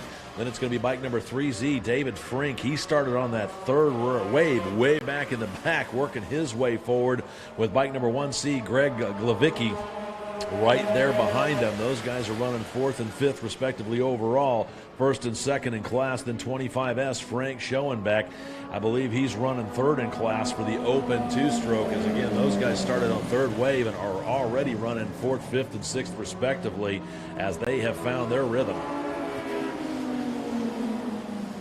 So they had to get through the vintage Superbike middleweights. I believe there were 4 or 5 bikes in that field. And here comes your race leader one more time, rocketing across the start-finish line. So he's obviously going to lap deep into the field, as he sees the green and white flags cross, letting him know he's got 3 done and 3 left to go. With the halfway flags out on this one, let's go first call. First call for race number 13. That would be Battle of the Twins, 900cc and open. the Motard class and the Sportsman 750 class. You folks will be up here in just a moment. Again, it's first call for race number 13, Battle of the Twins 1, 900cc and open. The Motard class and the Sportsman 750 class. You folks will be up in just a moment. First call for race number 13. Out on the track, it's bike number 4X, Kevin Polek, holding on to that second place position with bike number 15R, JM Padron, right there behind him, studying his lines, as it looks like Polek takes just a little bit of a wide line over there in Charlotte's Web turn number 5, but he seems to make it work for him as he gets a great drive out of 6 and rockets down the back straightaway, but Pedron once again pours on the gas and closes back up. Those guys are going to be checking or hitting some lap traffic here. I should say encountering some lap traffic here in just a little bit. We'll see how that's going to work, if Pedron's going to be able to make it to use it to his advantage as one rider off over in the turn number 12 area. Looks like the rider's up and okay. Actually, no, he's over in the 9-10 area trying to get a number on the bike here in just a moment, as the rider is up and okay, but the bike very close to the side of the track as the crew's going out to retrieve it and get it out of the way.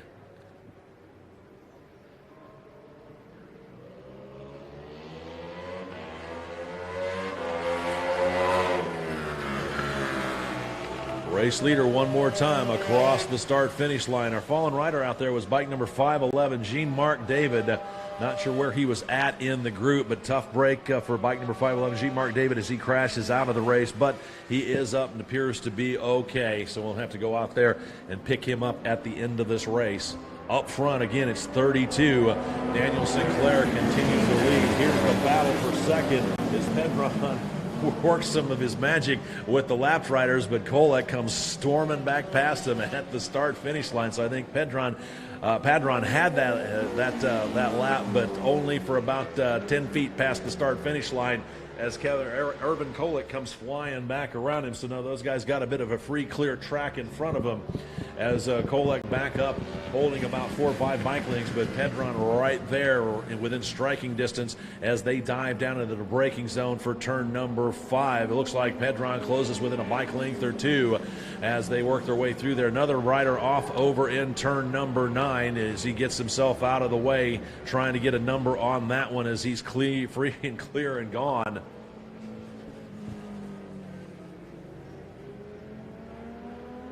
Rider was down and up and gone so fast that I didn't get a number on him. That wasn't the leader, was it? It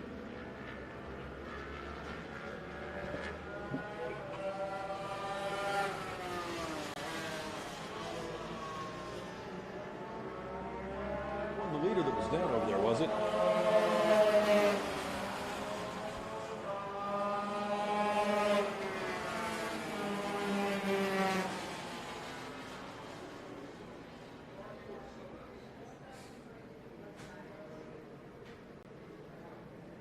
White flag in hand, waiting for your race leader, bike number 32, Daniel Sinclair, to come back around one more time, as here he comes on rails, starting his final lap.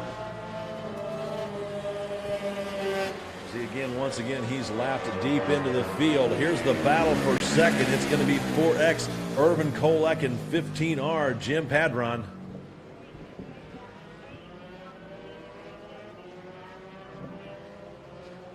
Word coming in that the bike that we had down over in turn number 8 that they jumped back up and took off again was bike number 32. He jumped off and jumped back up so fast, but his handlebar did touch the ground, so he had to come back and re-tech as one rider off over into turn number 6, and we are now under a crimson adventure here as one rider again off over into 6.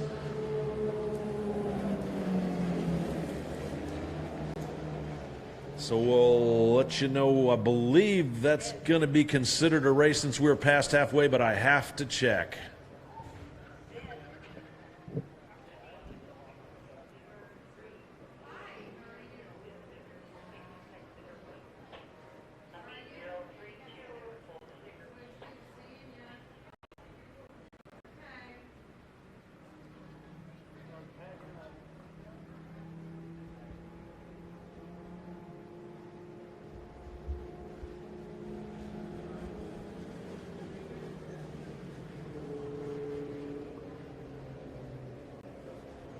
race.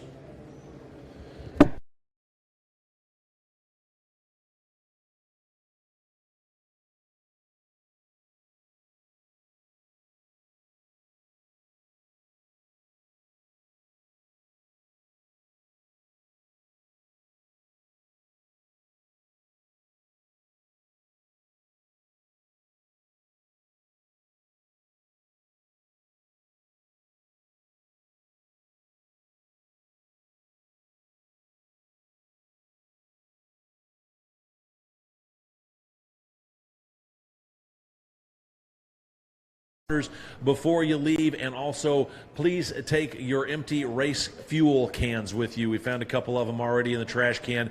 They're considered hazardous waste here in Alabama, so that we'd ask that you please take those back with you when you leave, and take them back to your home place and dispose of them properly. Thank you very much. While we got a free moment, want to give a shout out to our sidecar enthusiasts up in Canada. We're sorry you guys couldn't come down and join us for the racing this year, but happy that you are watching on the YouTube channel up there. We appreciate your patronage, and hope you guys are enjoying the racing activities today from up there in Canada. Hopefully next year you guys can come down and join us for the festival, and we'll be past this nasty pandemic. So again, thanks for the folks up there in Canada, out there on YouTube watching us.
Attention out there in the paddock. Let's go second call. Second call for race number 13. Battle of the Twins 1, 900cc and open. Motard and Sportsman 750. You folks will be up here in just a little bit.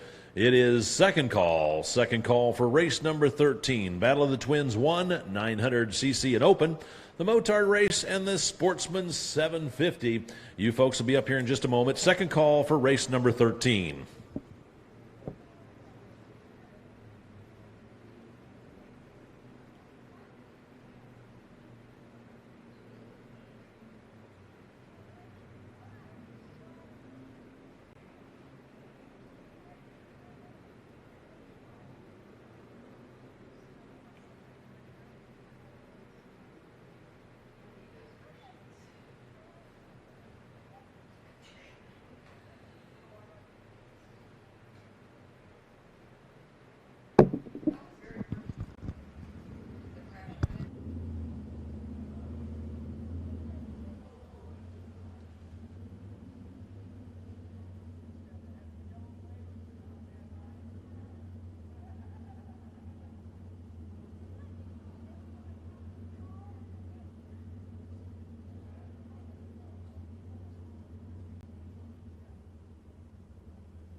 We have two flashy boxes on course.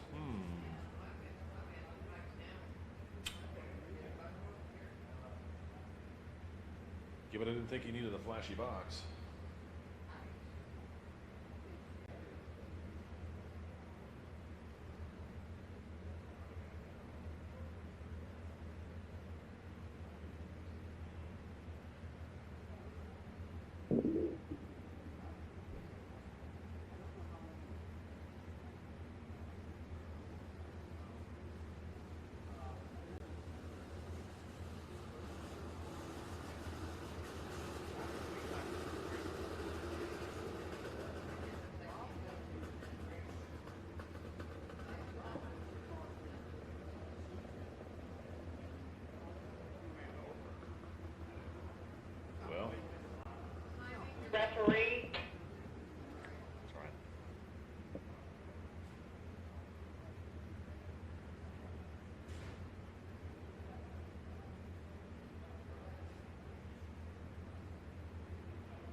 Third. Attention out in the paddock. Looks like we've got everything taken care of out there. Let's go third call. Third and final call for race number 13. Battle of the Twins 1, 900cc and open. Motard and Sportsman 750. You folks are up right now. Again, it's third call. Third and final call for race number 13. Battle of the Twins 1, 900cc and up. Motard and Sportsman 750. You folks are up right now if you want to bring them on up. The track is now yours. Again, it's third call, third and final call for race number 13.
Once again, it's third call, third and final call for race number 13. Battle of the Twins 1, 900cc and open.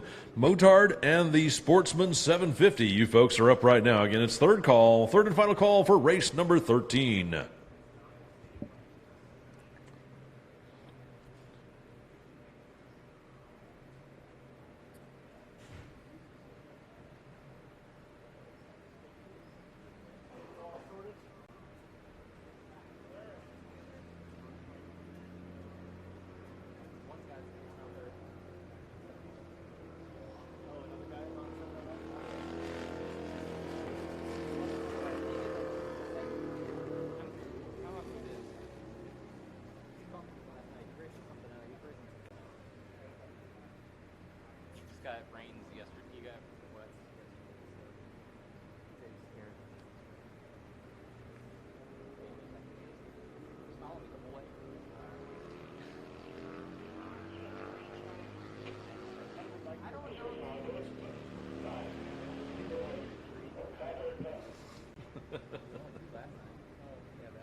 As the riders take to the track for their warm-up lap, here's how they're going to grid up out there. On row number 114, Brian Larraborough. Bike number 35R, Scott Billings. 553, Paul Canali. And bike number 901, Sean Weiss. Row number 2, it's 221C, Benedetto Cardella. Bike number 90, Lee Trollope. And bike number 127B, Jacob Carter. Row number 3, it's 576, Christian Jensen. 878, Peter Kosakis. Bike number 14C, Seth Starnes. And bike number 716, Stephen Fowler. For the Motard field, back on row number 5, it's going to be 690, Bob Burbecco. Bike number XO, Daniel Peters. Bike number 46X, Brian Rammer.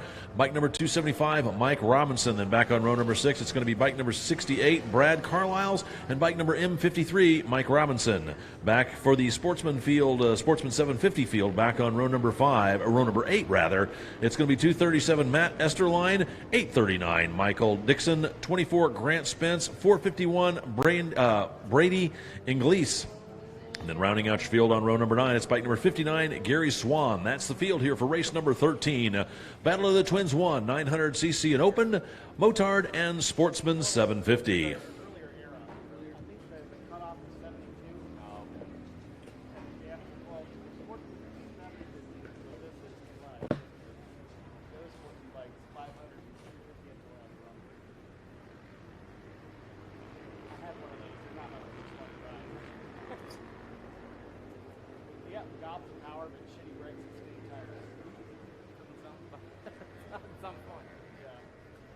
Motorsports and 350 for a long time.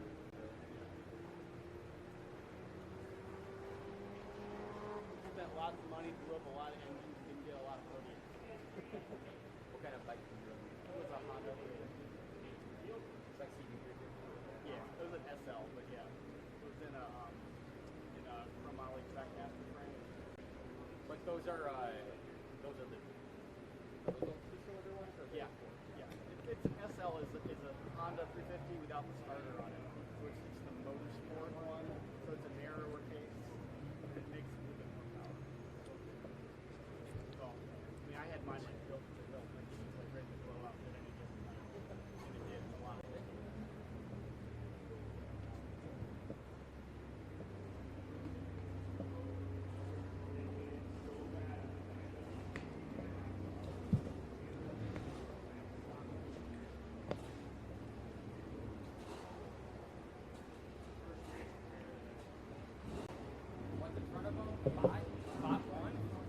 One guy showed up, huh? Yeah. Is that the Kramer or is that something different? That's a air-cooled Ducati. Oh, is it? Yeah. It sounds kind of, I think. Yeah. That's a Battle of Twins 1. That's unlimited air-cooled. Okay.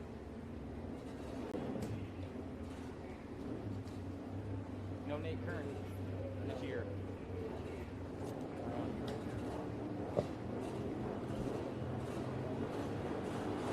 As the green flag waves, no surprise that XO Daniel Peter getting the jump on the field from way back in row number 5 as he leads everybody down into turn number 1. Looks like bike number 221C, Benedetto Cardella, was the lone rider out there opening for the Battle of the Twins. Didn't see anybody else out there on that portion of the grid as attrition and late here in the day on Sunday with the rain has unfortunately thinned out a little bit of the grids as bike number XO Daniel Peter leading the field out of turn number 3 up over to the hill down into the braking zone for turn number 4 into 5. Obviously, he has no problem with this wet track as the rest of the field gets up to speed out of turn number 4. Now they're starting to work down into turn number 5. We'll get the full running order for you in just a moment when the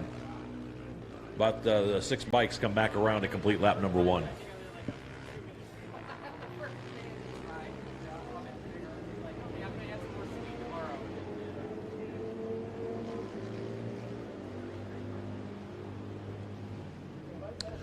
Want to remind everybody that as we approach the end of the day, please don't forget to turn in your rental transponders when you're done racing. You can turn those in down at the tech area. Also, trophies for today are available for pickup as quickly as we can get the results posted. Those are down in the first garage right there next to the tech area. So if you want to pick up your trophies before you leave, we highly encourage that. They're available for pickup down there in the first garage there right next to the tech area.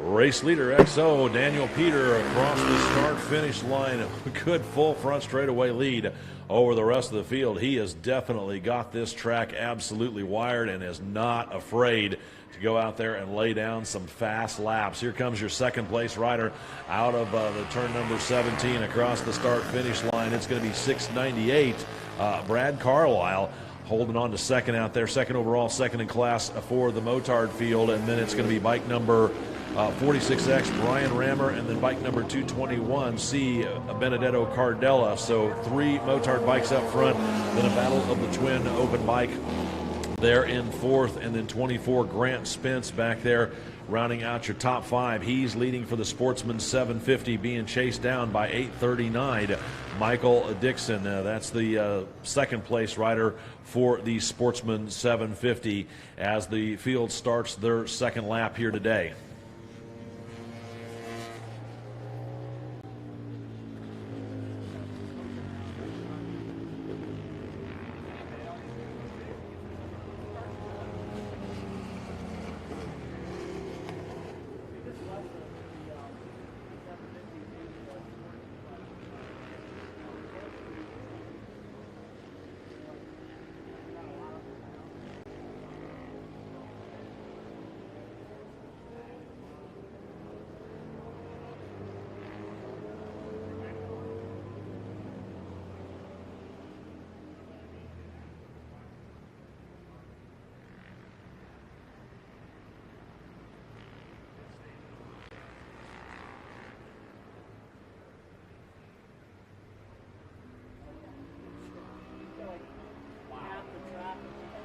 Race leader X0, Daniel Peter, once again across the start-finish line, starting his third lap. Should see the halfway flags here this next time by. Then it's going to be bike number 698, Brad Carlisle, as he's working his way back through the turns 14, 15, and 16 area right now, waiting for him to come back onto the front straightaway as Daniel Peter once again has his rhythm down, starting to stretch out his lead.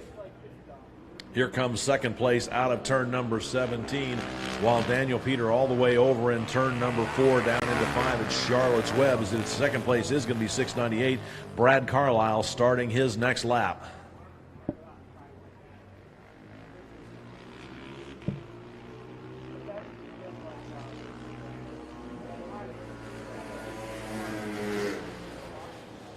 Third place rider, 46X, Brian Rammer, across the start-finish line. He's holding on to third out there for the Motard class. Then it's going to be bike number 221C, Benedetto Cardella. He's leading for the Battle of the Twins 1, the 900cc and open class, as halfway's coming up next time by. Then it's going to be bike number 839, Michael Dixon. He and 24, Grant Spence, having a battle out there for the 750 Sportsman, or the Sportsman 750 class, rather.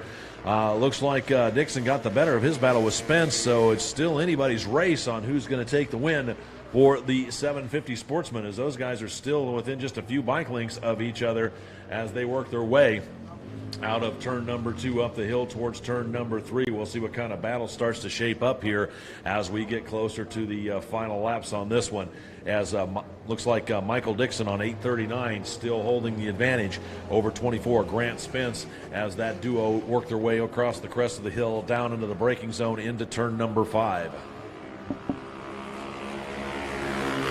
Meanwhile, here comes your leader, bike number X0, Daniel Peters, seeing the green and white flag, so he's obviously going to catch that battle for the 750 Sportsman here and put them down a lap down in just a moment. With the halfway flags out, let's go first call. First call for race number 14, Classic 60s and Classic 60s 650.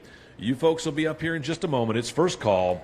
First call for race number 14. First call for race number 14, Classic 60s and Classic 60s 650. First call, race 14.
Looks like 839. Michael Dixon put his head down, has had himself a little bit of breathing room here for the Sportsman 750 class. It's 24. Grant Spence still back there in that second place position, but losing touch a little bit with Michael Dixon, as here comes your race leader, bike number X0. Daniel Peters has finally reeled those guys in, looking to put them down a lap. Meanwhile, 221 Benedetto Cardella still out there holding on to the lead for the 901 Battle of the Twins Open with 698 Brad Carlisle. He's back there running second for the Motards, and then 46X Brian Rammer back there holding on to the third, as your race leader X0 Daniel Peters works his way around bike number 24 Grant Spence, putting him down a lap. Then he gets catches 839 Michael Dixon and gets cleanly around him out of turn number 6 down that back straightaway towards turn number 7.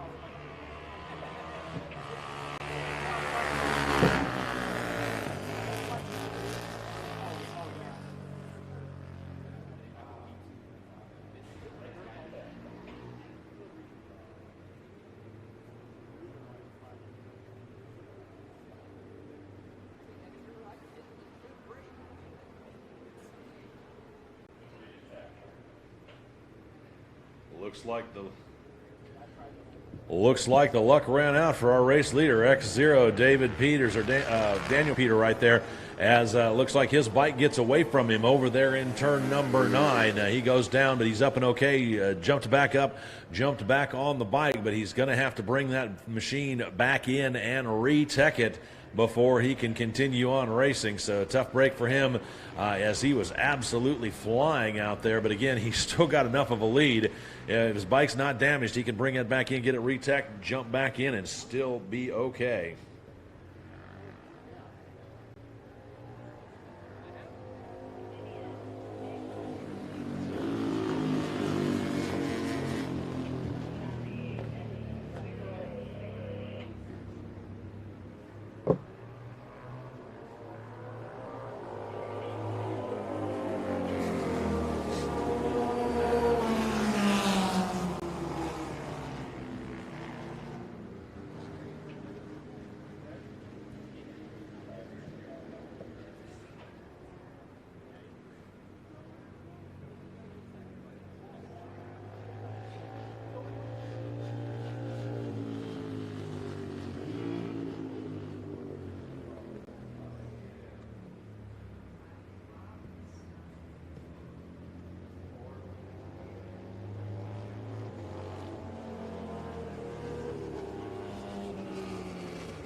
White flag out for your new race leader in 698, Brad Carlisle, as he inherits the lead at the race leader, Daniel Peter, going down over in turn number 9, over by the museum. Tough break for that one. So Brad Carlisle out there starting his final lap. With the white flag out on this one, let's go second call. Second call for race number 14. Classic 60s and Classic 60s 650. You folks will be up here shortly. It's second call for race number 14, Classic 60s and Classic 60s 650. You folks will be up here shortly for race number 14. Second call for race number 14.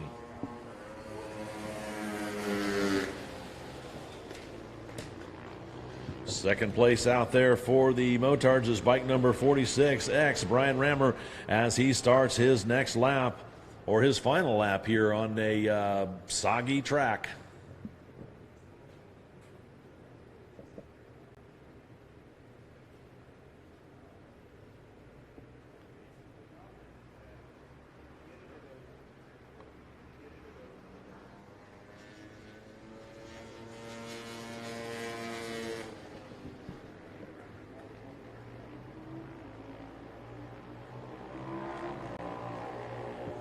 White flag out for 221C, Benedetto Cardella out there as he's leading for the 901 Battle of the Twins class. And then here's going to be the 750 Sportsman Group as it's bike number 839.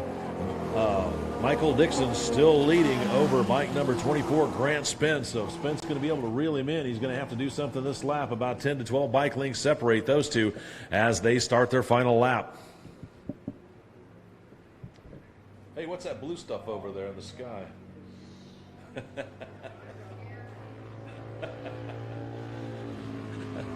Checkered flag out for your unofficial race winner, bike number 698, Brad Carlisle, taking the checkered flag. And the unofficial win for the Motard class.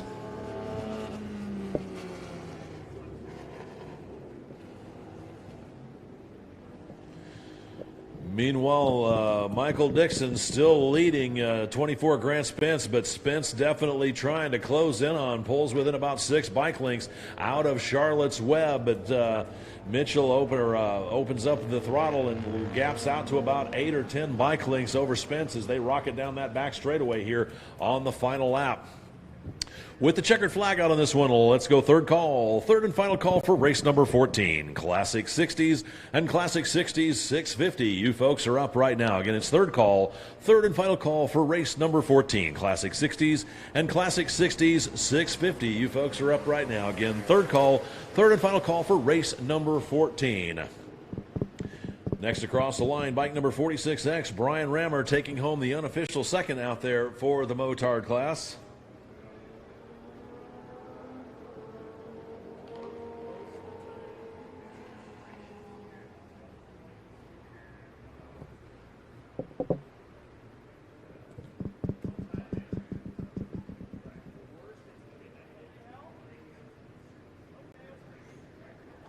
looking for our 750 Sportsman field. Those guys are working their way out through the back section right now. I'm not sure. I missed Spence and Dixon coming out from behind the museum, so I'm not sure how close those guys are together. Next across the line should be 221C Benedetto Cardella, as here he comes out of turn number 17, taking the unofficial win out there for the Battle of the Twins. So who's it going to be for the 750 Sportsman event?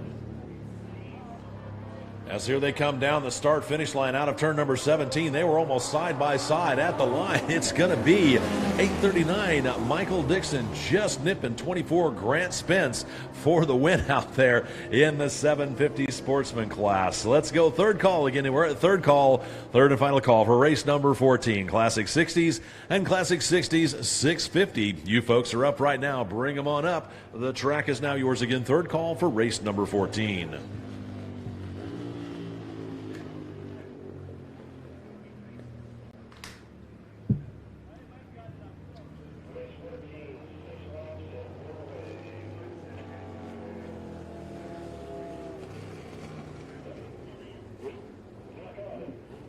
Oh, yeah. Yeah, third went out a little while ago.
As the riders take to the track here for race number 14, here's how they're going to line up. For the Classic 60s on row number 1, bike 122, Alex Mclean, 623, Patrick McGraw, and bike number 9A, John Sneed.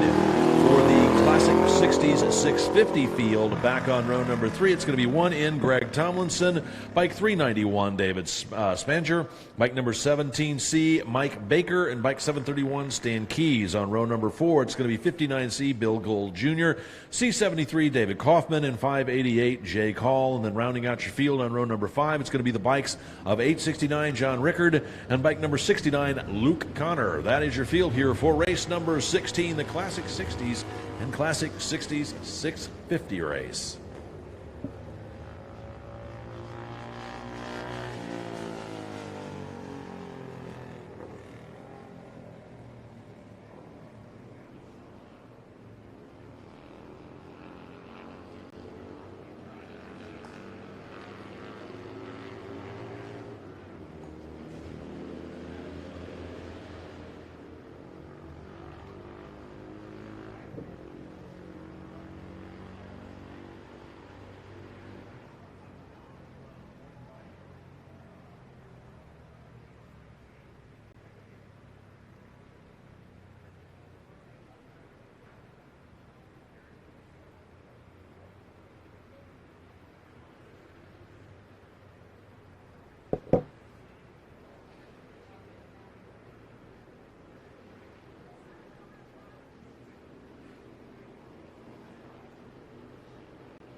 as the flag flies. 122, Alex Mclean up there for the Classic 50s leads the field. Down in through turn number 1. It looks like we've got 4 bikes answering the call for this race. 1 out there for the Classic 60s and 3 more for the Classics 60s 650. So I'll get the full running order here for you in just a moment when they come around to complete lap number 1.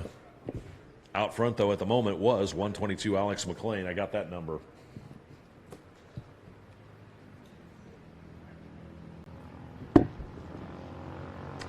Race leaders out of turn number 3 over the crest of the hill down into turn number 4 for the braking zone. 17C, 731. They didn't get the 3rd place back out there, so 17C would be Mike Baker out front of 731, Stan Keys, and then my mystery rider back there in 3rd for the Classic 60s 650 class, as out front Alex Mclean continues to lead the field down through that back stretch over into turn number 7, 8, and 9 over by the museum. Want to remind everybody that, again, as we continue to have the races click off the board as we get closer to the end of this event, don't forget to turn in your rental transponder before you leave for the race. I can't tell you how many times we've had people get halfway home and look back in their rearview mirror on their trailer, and there hangs a rental transponder right there on their bike's fork leg. So please don't do that. Please remember to turn in your rental transponders. But one thing we do want you to do is take your empty race gas cans with you. Please don't leave your empty race fuel cans in the trash bins here. They're considered hazardous waste in Alabama, and it costs the track quite a bit of money to dispose of them, in which case they turn around and pass the costs on to the club. So again, please don't forget to take your empty race fuel cans with you when you leave for the day.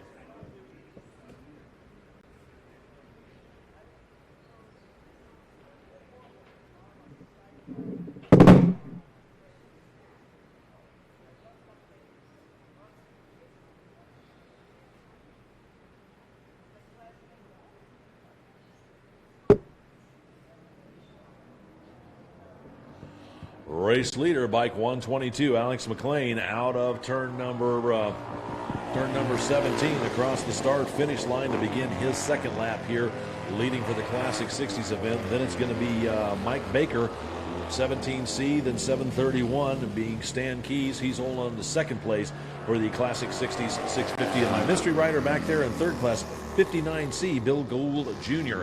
He's running 4th overall, 3rd in class for the Classic 60s 650 as the field starts to work its 2nd lap here of this 6-lap race.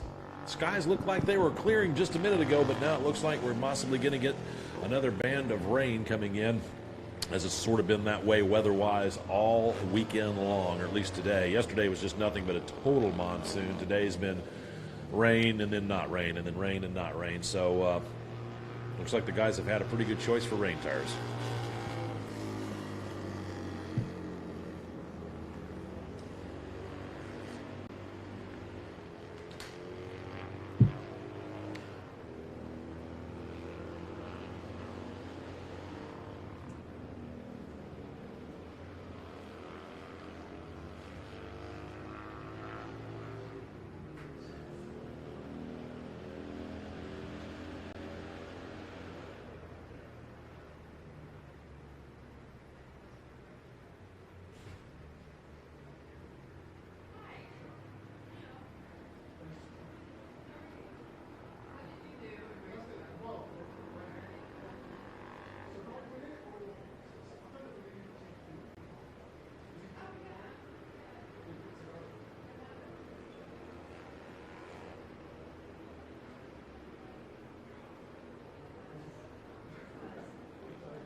Race leader 122, Alex Mclean, still continues to show the field the fast way around the track as he's out of turn number 17 onto the front straightaway. He's our lone Classic 60s entry out there as he crosses the start-finish line, starting his next lap. The halfway flag should be coming out here in just a little bit. Next out of turn number 17 across the start-finish line is going to be bike number 17C, Mike Baker. He's out there leading for the Classic 60s 650 field. Then it's going to be bike number 731, Stan Keys, as he crosses the start-finish line back there. Third overall, second in class for the Classic 60s 650. And then we're looking back up. Here comes bike number 59C, Bill Gould. He's running third in class, fourth overall, as your race leader 122, Alex Mclean, working his way over into the turns 4 and 5 area, Charlotte's Web area right now here.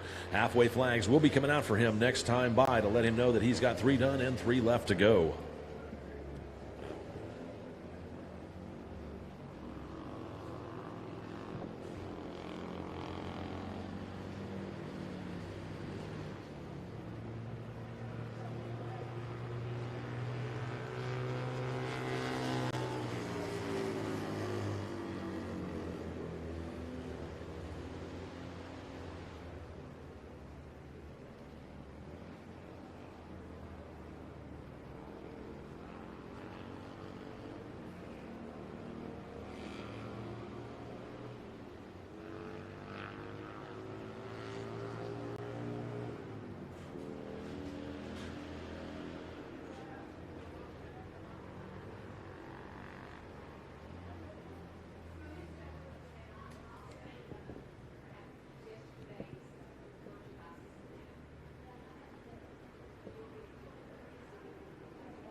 I see the officials down on the start-finish line grabbing their rain jackets and donning them once again, so it looks like we got a little bit more of another band of precipitation moving into the area here as bike number 122, Alex Mclean, working his way through the back section of the track, waiting for him to come back around here one more time. Again, as he put his head down at the beginning of this one and is pretty much been leading it since the very start of it. And here he comes out of turn number 17, slopping down the front straightaway one more time. Green and white flags in hand for him, letting him know he's got 3 done and 3 left to go. With the halfway flags out on this one, let's go first call. First call for the sidecar race. You guys are up next. Again, it's first call. First call for race number 15, the sidecar race. You guys will be up next. I know you've been patiently waiting all day long for your race. Again, here it comes. It's going to be first call for race number 15, the sidecar race. You folks will be up here shortly.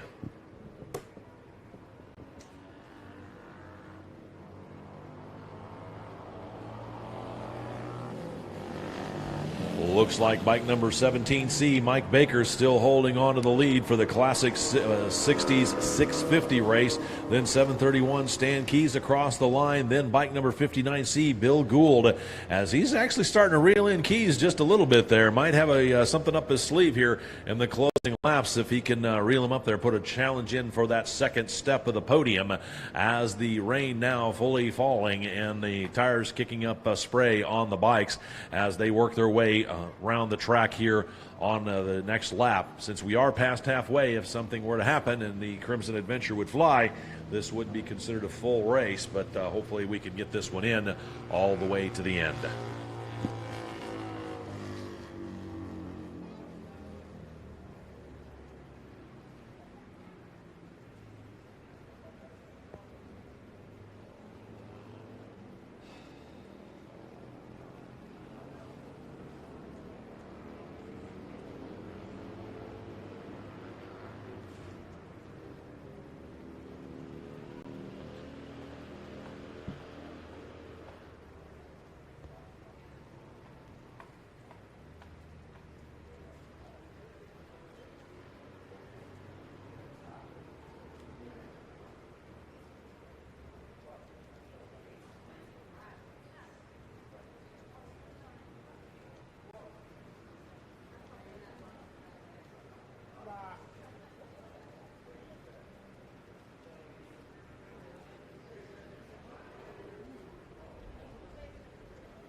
Race leader, bike number 122, Alex Mclean, one more time out of turn number 15 as he starts his next lap.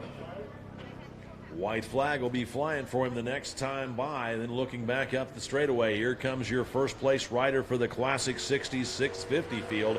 It's going to be bike number 17C, Mike Baker, as he gives a wave to the starter, letting him know that he's doing all right out there, starting his next lap. Then looking back up towards number 17, you're going to see if Gould was able to reel in keys any on this last lap since the rain started to fall as the Stu started to close up a little bit. Here comes your second place rider for the Classic 650, Classic 60s 650 field. It's going to be bike number 731, Stan Keys, and then it's going to be 59C, Bill Gould. Not quite a full front straightaway between those two, but still pretty good distance to make up over the next two laps. But hey, it's raining, it's wet, and anything is possible. And the race isn't over until the checkered flag waves. So, like I said, anything's possible as your race leader, 122, Alex Mclean, all the way back over towards turn 7, 8, and 9 by the museum.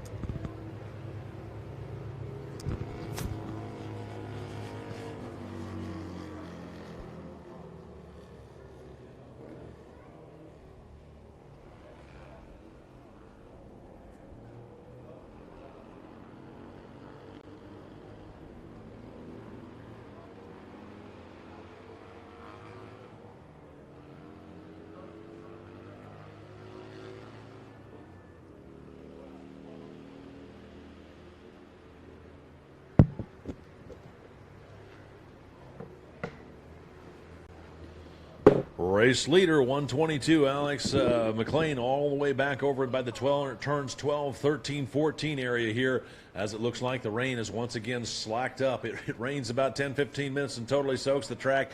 Then we get about a 20-minute dry period, and then the rain falls once again. It's been one of those types of weather patterns here this afternoon, but it doesn't seem to be bothering these guys, as Alex Mclean leading out there for the Classic 60s field, and then bike number 17C, Mike Baker, leading for the Classic 60s 650 field.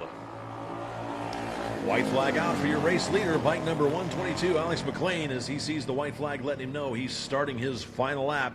17 more turns before he can taste victory. Then it's going to be bike number 17C, Mike Baker, leading for the Classic 60s 650 field as he starts his final lap. Let's go second call. Second call for race number 15, the sidecar event. You guys are up here shortly. Again, it's second call. Second call for race number 15, the sidecar race. You folks will be up here in just a moment. Second call for the sidecars. Attention in the paddock, it's second call for race number 15, the sidecar event. You folks will be up here in just a moment. Second call for the sidecar race. Second call for the sidecars.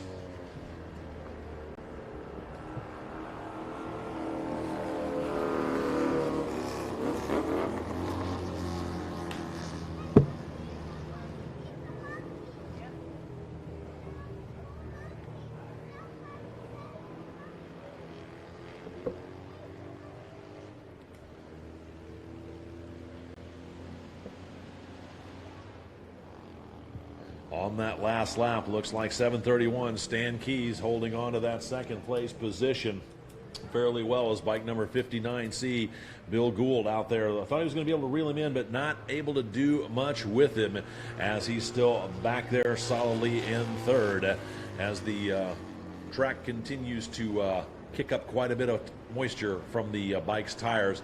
Race leader, bike number 122, Alex Mclean, all the way over into turn number 11 and 12, while third place rider 59C, Bill Gould, working his way out of turns number 5 into 6. So that's the difference between first and fourth, as Mclean dropped the hammer at the wave of the green flag and has not looked back since.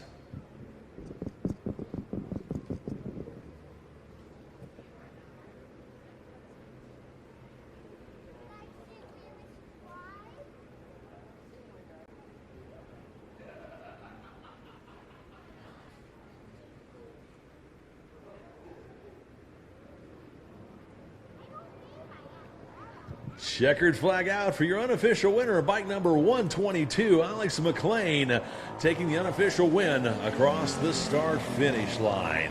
Then it's going to be bike number 17C, Mike Baker, as he works his way out of turn number 17 across the line, taking the unofficial win out there for the Classics 60s 650 field. With the checkered flag out, let's go third and final call for our next race. Race number 15, the sidecars. Ladies and gentlemen, bring your rigs on up. The track is now yours. Again, it's third and final call for the sidecar event. You guys are up right now if you want to bring them up. I know you've been patiently waiting all day for your race, and now it's time for the sidecars. Again, third and final call for race number 15, the sidecars.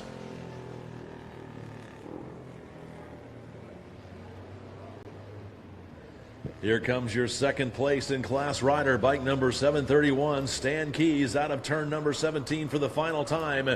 Gives a nod to the starter, letting him know that he has taken an unofficial second out there as the checkered flag waves for him.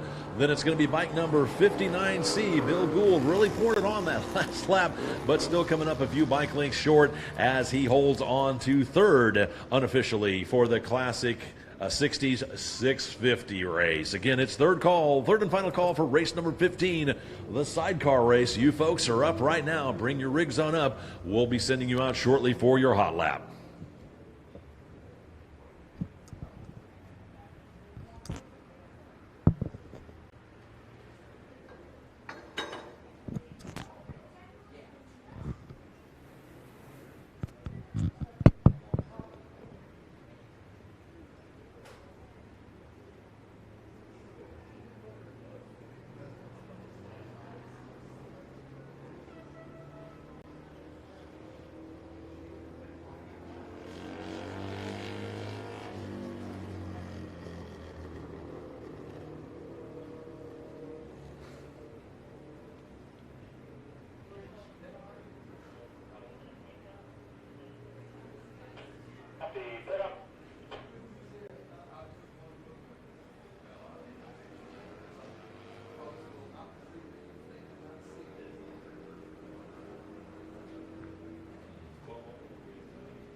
Once again, it's third call for race number 15, the sidecars. We apologize for the quick delay.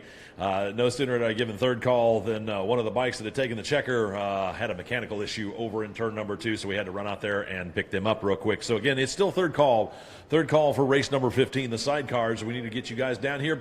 We're going to be sending you out here shortly for your hot lap in the start of your 6-lap race here. We appreciate everybody patiently waiting for the sidecar race. This is going to be a good race. I can feel it out here. So again, third call for race number 15, the sidecars.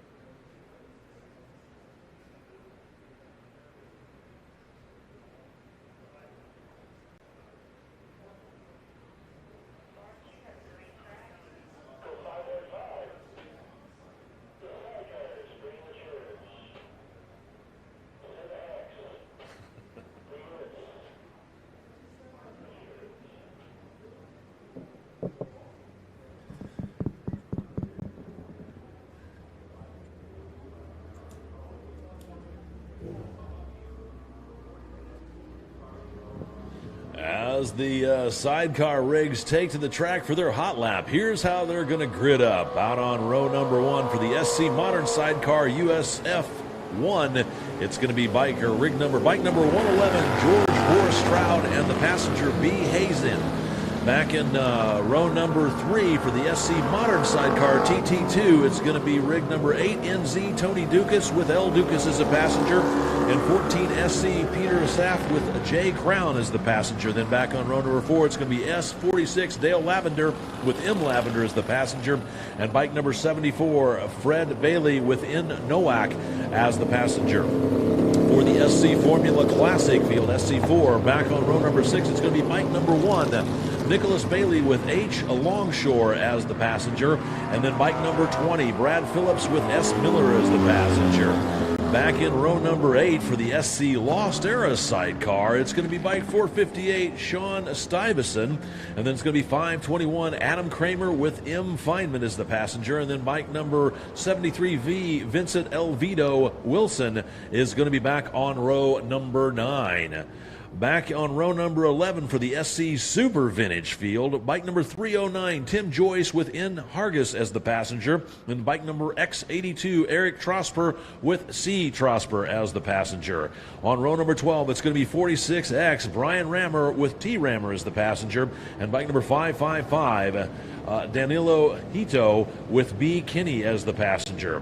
Bike number 96 on row 13 has Brian Woods at the controls with R. Brink as the passenger, and bike number 534, Jeffrey Dixon with T. Korn as the passenger. Back on row number 14, it's going to be 71R, the rig of 71R, Ben Sloter with Jay Pluta as the passenger, and 19S, James Gales on rounding out field, or the SC Super Vintage field. Then back for the SC Vintage Sidecar, SC1. Back on row number 16, it's going to be the rig of 74A, Michael Stuyvesant with S. Thiesler as the passenger. Then bike number 10, Michael Platt with Andrew Berkeley as the passenger. And then rounding out your field for the SC Bears sidecar, it's going to be 47S, Dutch Stuyvesant with Jay Hogue as the passenger, and 504, Kurt Yeager with B. Burbico as the passenger. That's your field here for the sidecar race. I know these guys have been patiently waiting all day. These guys are a lot of fun to watch as they race out here today. So looking forward to a great race as the field works their way back up through the back section, waiting to come back around and take their grid positions here in just a moment. Want to remind everybody, if you're not in this race and you're not in the next race, then your racing weekend is done. So please don't forget to turn in your rental transponder when your racing weekend is done.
as the green flag waves. The rig of 8NZ getting the jump, and it's going to be 14.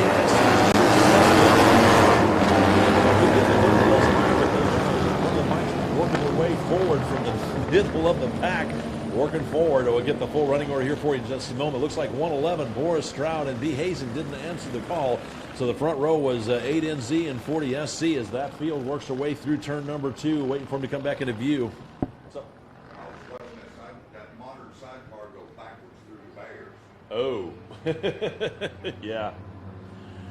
Field looks like they're sorting themselves out. It looks like it's going to be bike number 14, SC, Peter SF, and Jay Conway up there. Then I couldn't quite make out the second place rider as here comes the field down in through turn number 5. Obviously 3 wheels, but they can still skate around quite a bit as everybody's starting to figure out who's going to lead and who's going to follow as the field works their way through 5 out of turn number 6. A pass for second there as they rocket out of turn number 6 down the back straightaway over into turn number 7, 8, and 9. Again, we'll get the full running order here for you in just a moment when they complete lap number 1. Some of the other rigs were still working their way down the hill through turn number 5 into the braking zone, but some of the fast front runners not wasting any time trying to check out on the field as they're already over through the museum turns, trying to work their way back up the hill, waiting for them to come back into view over around turns 10 and 11.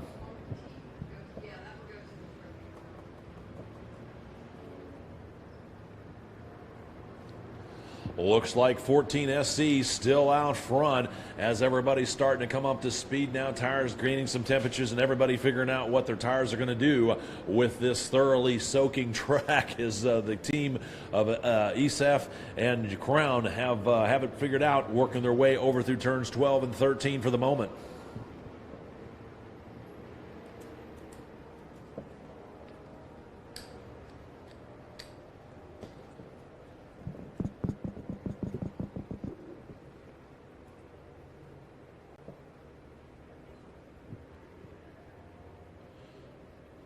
Race leaders through 16, waiting for him to come out into 17 as one rig's spun out over in the turn number 10 area. That turn's claimed another group. It looks like it's going to be rig number 20. Like the number here out front is 14, Peter Esef and Crown. Then 309, Joyce and Hargis, and 96, Brian Woods. So 309, that was a team I couldn't quite make out at the early start of this one. So Joyce and Hargis is up to second. Woods and Brink back there in third. Sean Stuyvesant up there running in fourth. Tony Dukas and Dukas on bike number 8, NZ, rounding out your top 5. X82, Trosper and Trosper back there in 6th. 534, Dixon and Korn back in 7th. 8th is 71R, Sloter and Pluta. 9th belongs to bike number 46. That's Brian Rammer and Rammer. And then bike number 1 looks like Bailey and Longshore rounding out your top 10.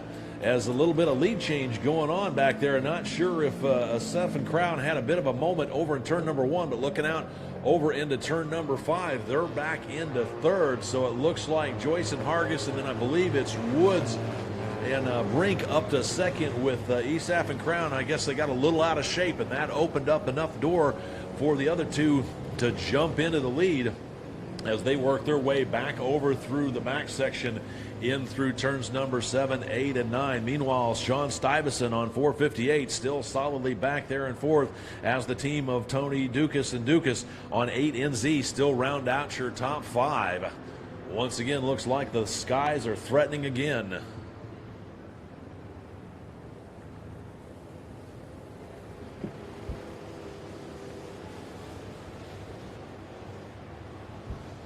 Looks like ESEF and Crown have got themselves gathered back up, managed to get back around 96, the team of Woods and Brink. So ESEF and Crown back up to second, still setting their sights on the team of Joyce and Hargis back there on 309 as that trio work their way up once again through the turns 13, 14, and 15 area.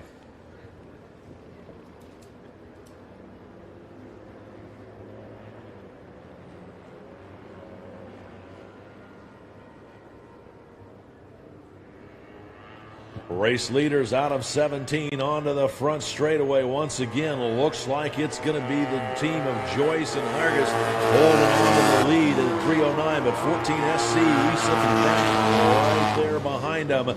Then it's going to be the team of Woods and Brink on bike number 96. Then your fourth place rider is still 458, Sean Stuyvesant. Looks like they're out there running in the class of the lead for the Lost Era. While the leader is Super Vintage, second place is Modern Sidecar, third place is Super Vintage, fourth is Lost Era, and Tony Dukas and Dukas rounding out the top five. They're running for the Modern Sidecar. So it's a mix of everybody in the top five. Six still belongs to Trosper and Trosper on X82. Dixon and Korn are back there in seventh on 534. Eighth still belongs to Sloter and Pluta on 71R. Rammer, the team of Rammer and Rammer on 46X. They're in ninth and 74A. Stuyvesant and Stuyvesant, Michael Stuyvesant, up to reaching the top 10 as they're coming up on halfway this next time by.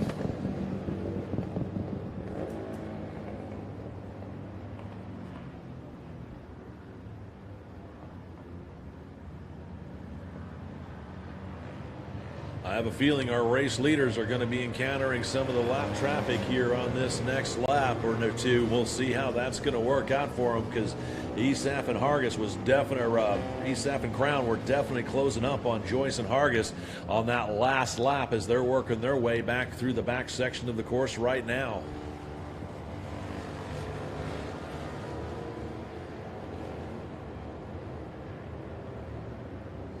Looks like 309, Joyce and Hargis still holding about a 3 to 4 bike length advantage over 14 of ESAF and Crown as they work their way up through the roller coaster section over through turns 12, 13, and 14. Meanwhile, Woods and Brink still holding on to that third place position overall, second in class for the Super Vintage.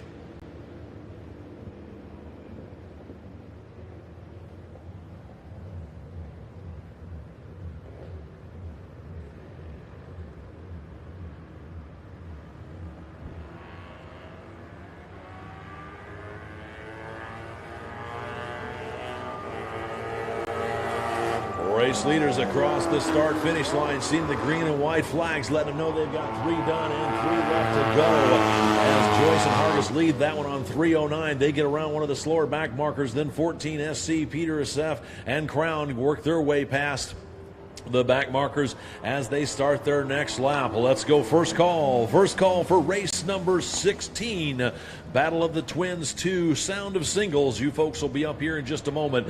It's first call. First call for race number 16.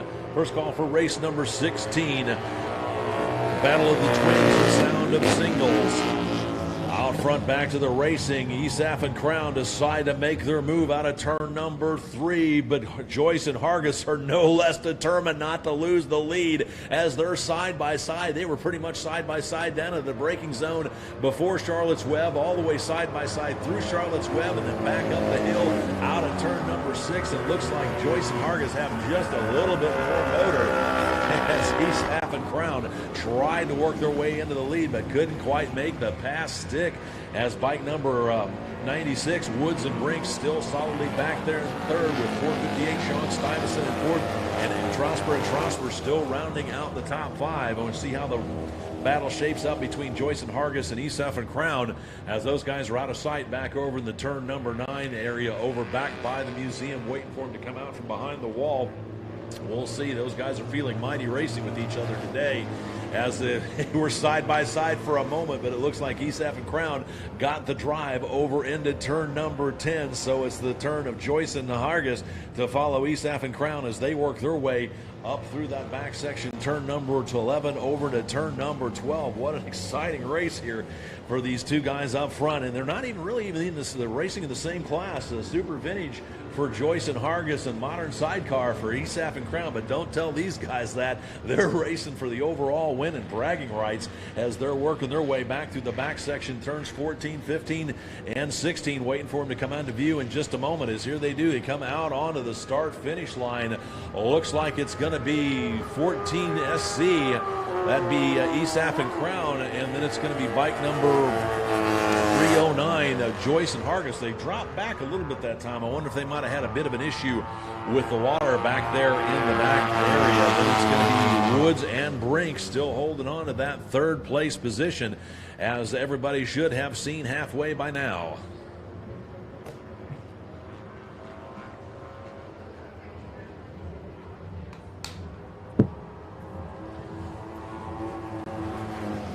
Next across the line, the rig of 458, Sean Syverson. As they start their next race, looks like he's still leading for the sidecar Lost Era class. As your race leader of 14 SC, ESAF and Crown, all the way over into turn number 5, out of turn number 6 with Joyce and Hargis back just a little bit there in second. Then it's going to be X82, Trosper and Trosper.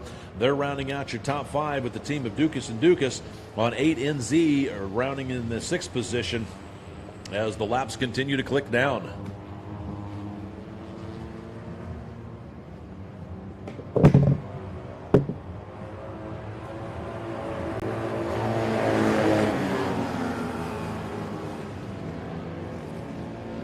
Looks like 71R, the team of Sloter and Pluta, working their way up a position as they round out the top 7. And Rammer back there at 8. Michael Stuyvesant and Stuyvesant on 79A having a battle with Dixon and Korn on 534 as they cross the start-finish line almost side by side that last lap.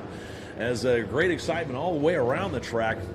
It looks like we might be getting a little bit more precipitation. Can't hardly tell as a lot of the bikes kicking up a pretty good rooster tail down most of the straightaways. Trying to find my race leader is still bike number 14, ESAF and Crown, as they should be working their way over in the back section of the course.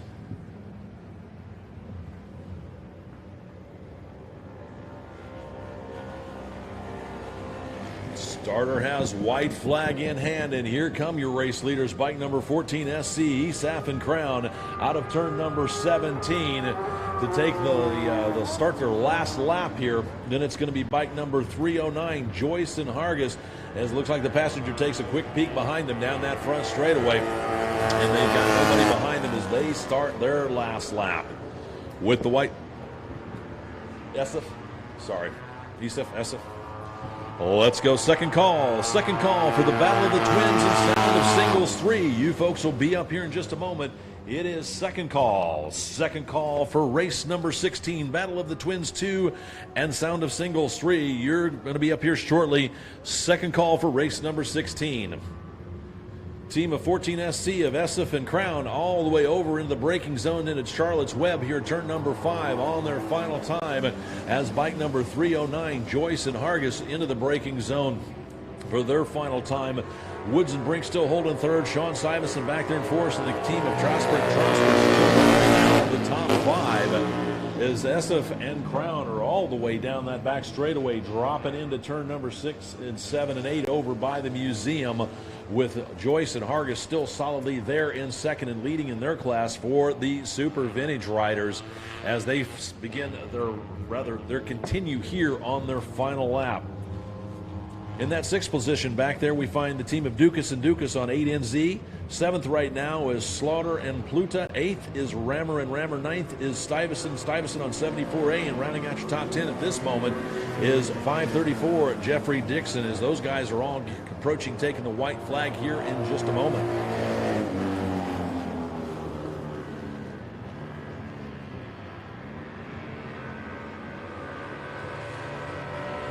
Race leader 14 SC, ESAF and Crown, out of turn number 10 over through turn number 11 and 12 here on their final lap.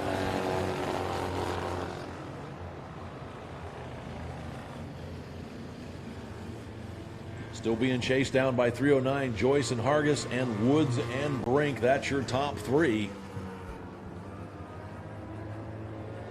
As here comes your race leader across the start-finish line to take the unofficial win. 14 SC, the team of ESAF and Crown, as they've stretched out a full front straightaway lead over second place rider. Here they come. It's going to be bike number 309, Joyce and Hargis, taking the unofficial second place overall, first in class for the Super Vintage field. And then it's going to be third place overall, the team of Woods and Brink, as they're out of turn number 17 to take the checkered flag, and an unofficial third overall.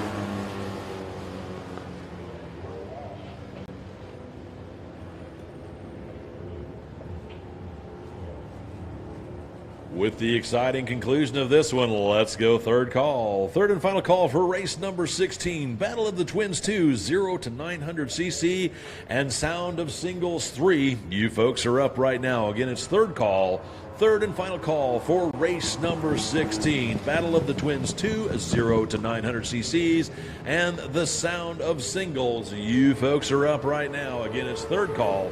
Third and final call for Battle of the Twins 2, 0 to 900cc's, and the Sound of Singles 3. Looking back through the field, 458, Sean Stuyvesant took an unofficial win for the SC Lost Era class. He was fourth overall. The team of Dukas and Dukas on 8NZ finished 5th. Trosper and Trosper on X82 finished 6th. 7th was the team of Rammer and Rammer on 46X. 8th overall was Sloter and Pluta on 71R. 9th overall belonged to Kramer and Feineman on 521. Rounding out your top 10 was the team of Dixon and Korn on 534. Looks like Bailey and Longshore took home an 11th overall. Michael Stuyvesant and Stuyvesant on 74A dropped back there to 12th. Then it looked like Hito and Kinsey on 555 took a 13th position.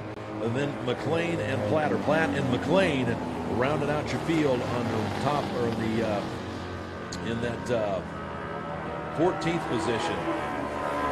Then back there at 15th, Dutch Stuyvesant and his passenger Hogue took home, like I said, they're on 475, they took home the 15th position.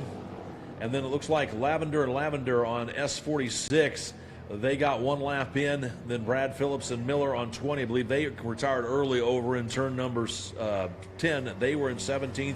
And Yeager and Burbico on 504, they finished in 18th. That's your running order as the field has seen the checker. And we're at third call, third and final call for race number 16. Battle of the Twins 2, 0 to 900cc, and the Sound of Singles 3. You guys are up right now.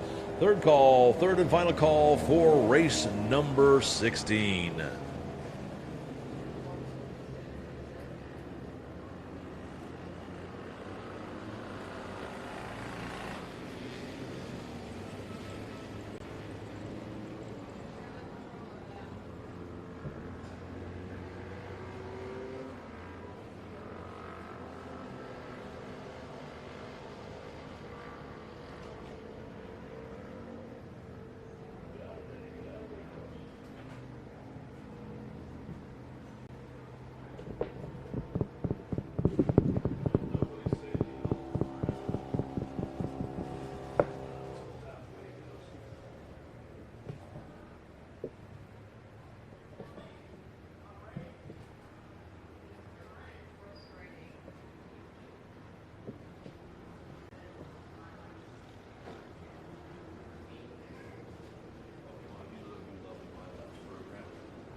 He said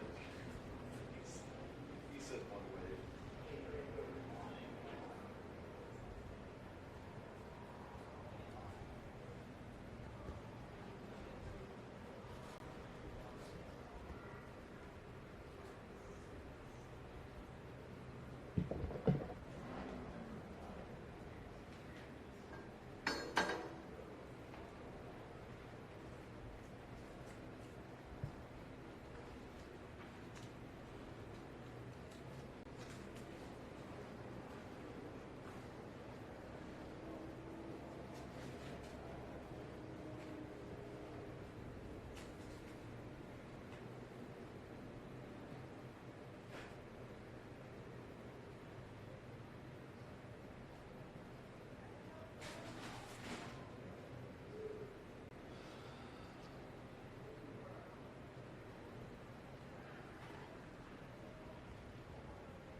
As the racers take to the track here for their sighting lap, let's see how they're going to line up. Row number 1, 720 Clint Austin, 690 Bob Berbico, 15X Tony Proust, and 46 Bob Robbins. On the second row at 79R Craig Light, 90X Mark Reynolds, and 22A Mark 10. Row number 3, it's 425G Gabriel Figueroa, and 45C Carl Cohen. For the sound of singles, back on row number 5, it's 1H Ralph Starapoli, 3Z David Frick, 55C Edward Blount, and 251 Stuart Atkincade. Row number 6, it's 074 Eric Lucart, bike number 17J Jordan Reed, and bike number 010 Steve Massey. Row number 7, it's bike number 6 Bill Dorn, bike number 30C Colin Newman, bike number 66 Chuck Crocco, and bike number 97L David Rhodes. Row number 8 at 76R Mark Perslow, 917 Lorraine Crussell, 127B Jacob Carter, and rounding out your field on row number 9, it's 13K Rod Skaggs, 22B Tim Terrell, and 9K Candy Sneed. That's your field here for race number 16, the Battle of the Twins 2, 0 to 900 cc's, and the sound of singles 3.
Doesn't quite get going, but fortunately everybody was able to get around him and not collect him as they all thundered towards turn number 1.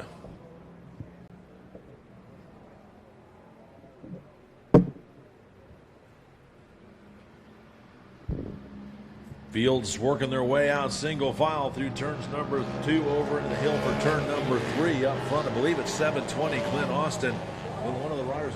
Can't say, it might be 55C Blount or 251 Caden or Stuart Atkincade. Can't quite tell, but one of the sound of single riders got an excellent start from way back there in the back, working his way forward. Again, we'll get the full running order here for you in just a moment as the sound of singles class gets themselves rolling single file out of turn number 6 over towards turn number 7 down into turn number 8. Well, bike number 720 Clint Austin for the Battle of the Twins 2 leads the field.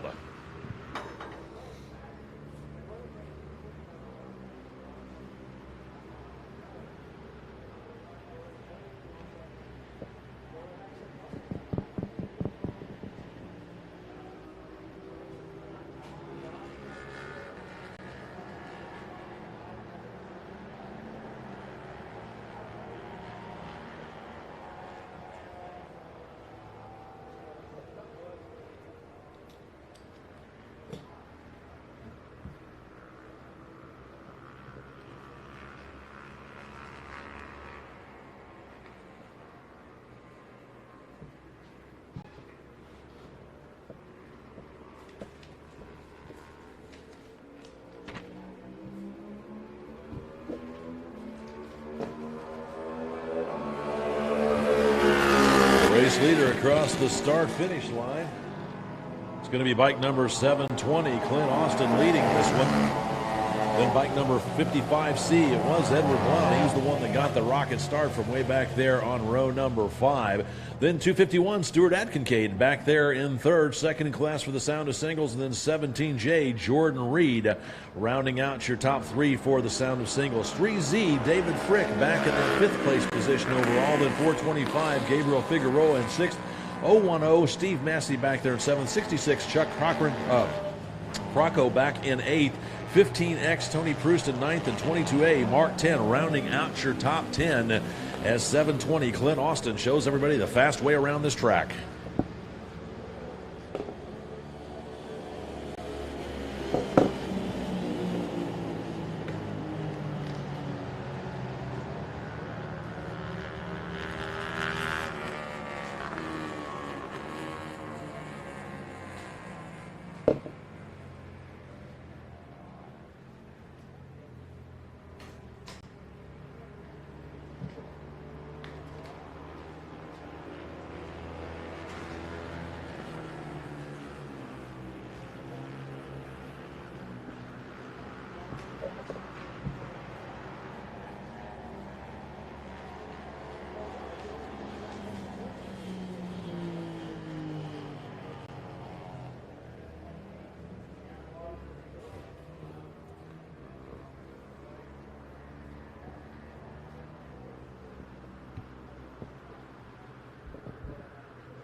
Race leader 720, Clint Austin, one more time out of turn number 17 as he thunders across the front straightaway.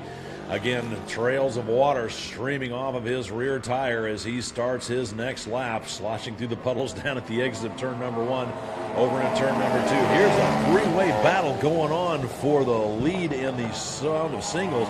251, Stuart Atkincade leading that one with 55C, Edward Blount, and 17J, Jordan Reed. You could have thrown a blanket over those three as they crossed the start-finish line. I think Blount might have had a bit of a moment back there. And that allowed Stuart Atkincade and Jordan Reed to reel him in. Still rounding out the top 5 is 3Z, David Frick back there. Then 6th is 425G, Gabriel Figueroa. 7th is 010, Steve Massey. 8th is bike number 66, Chuck Crocco. And the rest of the field as the battle still rages up there between Stuart Atkincade, Blount, Reed, and Frick, as those guys are all pretty much nose to tail through Charlotte's Web and then separating themselves back out as they work their way down towards turn number 7, 8, and 9, over towards the museum one more time. A heck of a battle going here for the Sound of Singles 3 here. We'll see how it's going to turn out in a few laps when the checkered flag falls.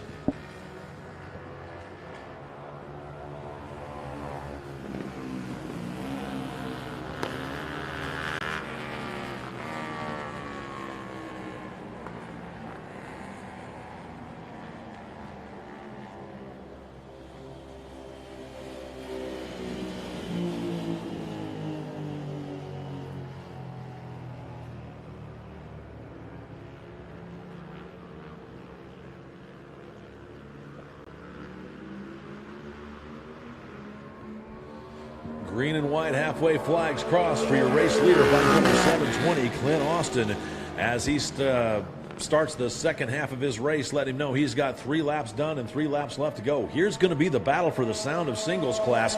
This lap it's going to belong to 17J, Jordan Reed, then 251, Stuart Atkincade, then bike number 55C, Edward Blount, and 3Z, David Frick. So it looks like Reed's got himself up to the top podium step. Atkincade there in second, and Blount and Frick battling it out for who's going to get that last step on the podium, as they were pretty much nose to tail across the start-finish line to start the second half of this race. Then it's going to be 425, Gabriel Figueroa. He's running second in class out there for the Battle of the Twins 2. Then Steve Massey back there in 7th, and then Chuck Crocco back there in 8th. 22B, Tim Terrell in 9th, and bike number 690, Bob Berbecco, rounding out the field in 10th place. He's running third in class for the Battle of the Twins after not the greatest start.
Race leader 720, Clint Austin crosses the start-finish line again, so everybody now has seen halfway in this last race of the day. So whatever happens now, it will be a full race, but I'm pretty sure we're going to be able to get ourselves all the way to the checkered flag as one rider's race ends just a little, or it looks like it's 55.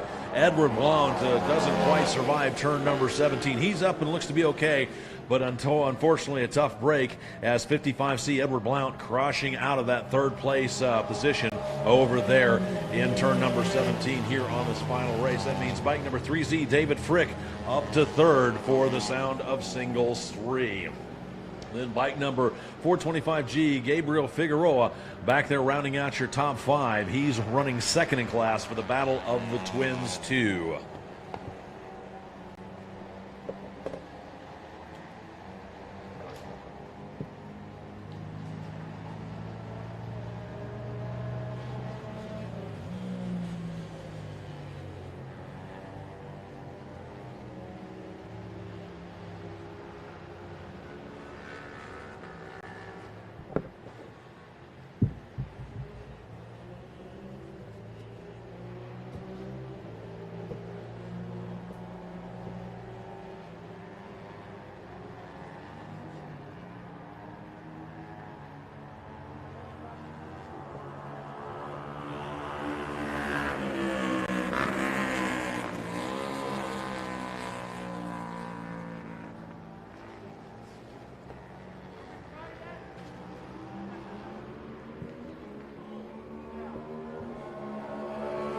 White flag out for your race leader, 720, Clint Austin, as he starts his final circuit here of the track. Looking back up towards turn number 17. Here's your second place rider, 17J Jordan Reed out there leading for the Sound of Singles 2.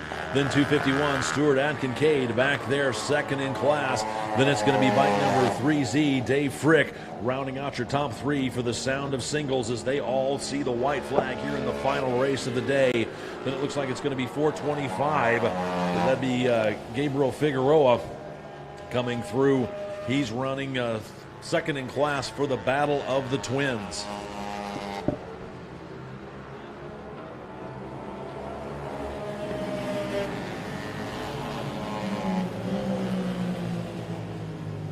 Actually had that wrong. It's 101. Steve Massey rounding out your top five. Then 425, Gabriel Figueroa. He's back in sixth, but he's still leading, or rather holding on to second place for Battle of the Twins, while the overall race leader, bike number 720, Clint Austin, all the way over in the back section of the track, over around the turns 9, 10, 11 area here on his final circuit of the final race of the weekend.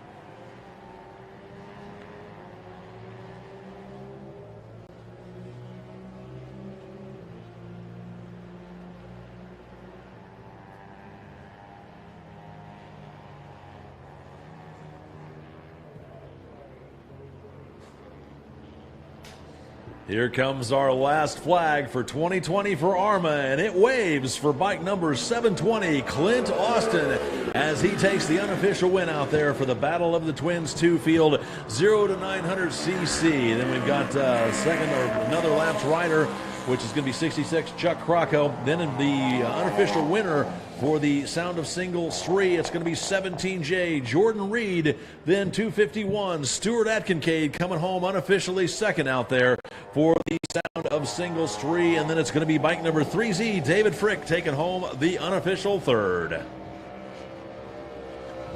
Want to remind everybody, please don't forget to turn in your rental transponders before you leave.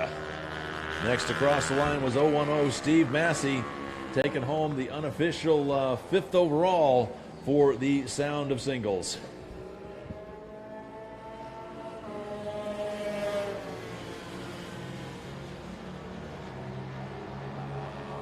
Then next across the line, 425G Gabriel Figueroa. He takes the unofficial second for the Battle of the Twins 2.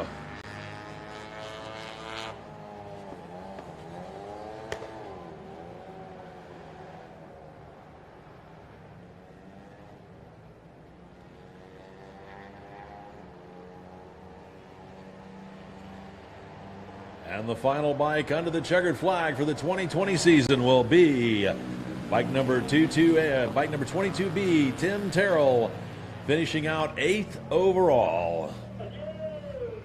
Want to thank everybody for coming out to race with us this weekend. We hope you enjoyed yourself. We apologize about the weather. Unfortunately, there was not much we could do with Mother Nature, but it is what it is. We hope everybody had a great weekend and a great 2020 season here with AHRMA.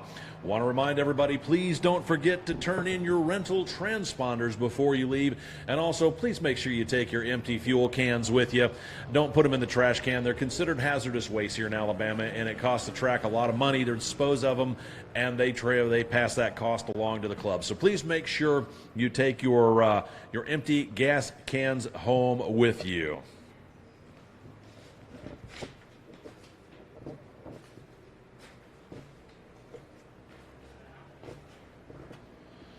For those of you who have been joining us on the YouTube streaming channel and Facebook Live, we hope you've enjoyed today's racing activities. We want to say thanks to the folks up in Canada. I hope you guys enjoyed the sidecar racing up there. We look forward to seeing you guys down here next year when we get together and do this again. A special shout out, I want to say, Mom, I love you. And to my brother John, I hope you enjoyed listening today. And to my wife, well, I'll give you a call a little later, and I'll see you tomorrow. For the rest of everybody out there in the paddock, please be careful on your way home or wherever your travels take you. We hope again that all the participants and the riders out there had a great 2020 season. I want to give another shout out to Arthur Cowitz. Thank you for talking with Tony and Phoenicia Pentecost and allowing me to come down and be able to call the races for you guys. I've had a lot of people come up to me and say, Jay, you do a great job. Actually, it's the racers who do the great job. I got the easy job. I just sit here and flap my gums. It's the racers out there like Jerry Duke and Dave Roper and Sinclair and Scraysbrook and all the rest of them out there that had epic battles today. When you guys get to racing each other hard and it's super close, it's always makes my job so much easier. So thank you. Big hand to all the races. I hope you guys had a great 2020 season. Signing off of YouTube.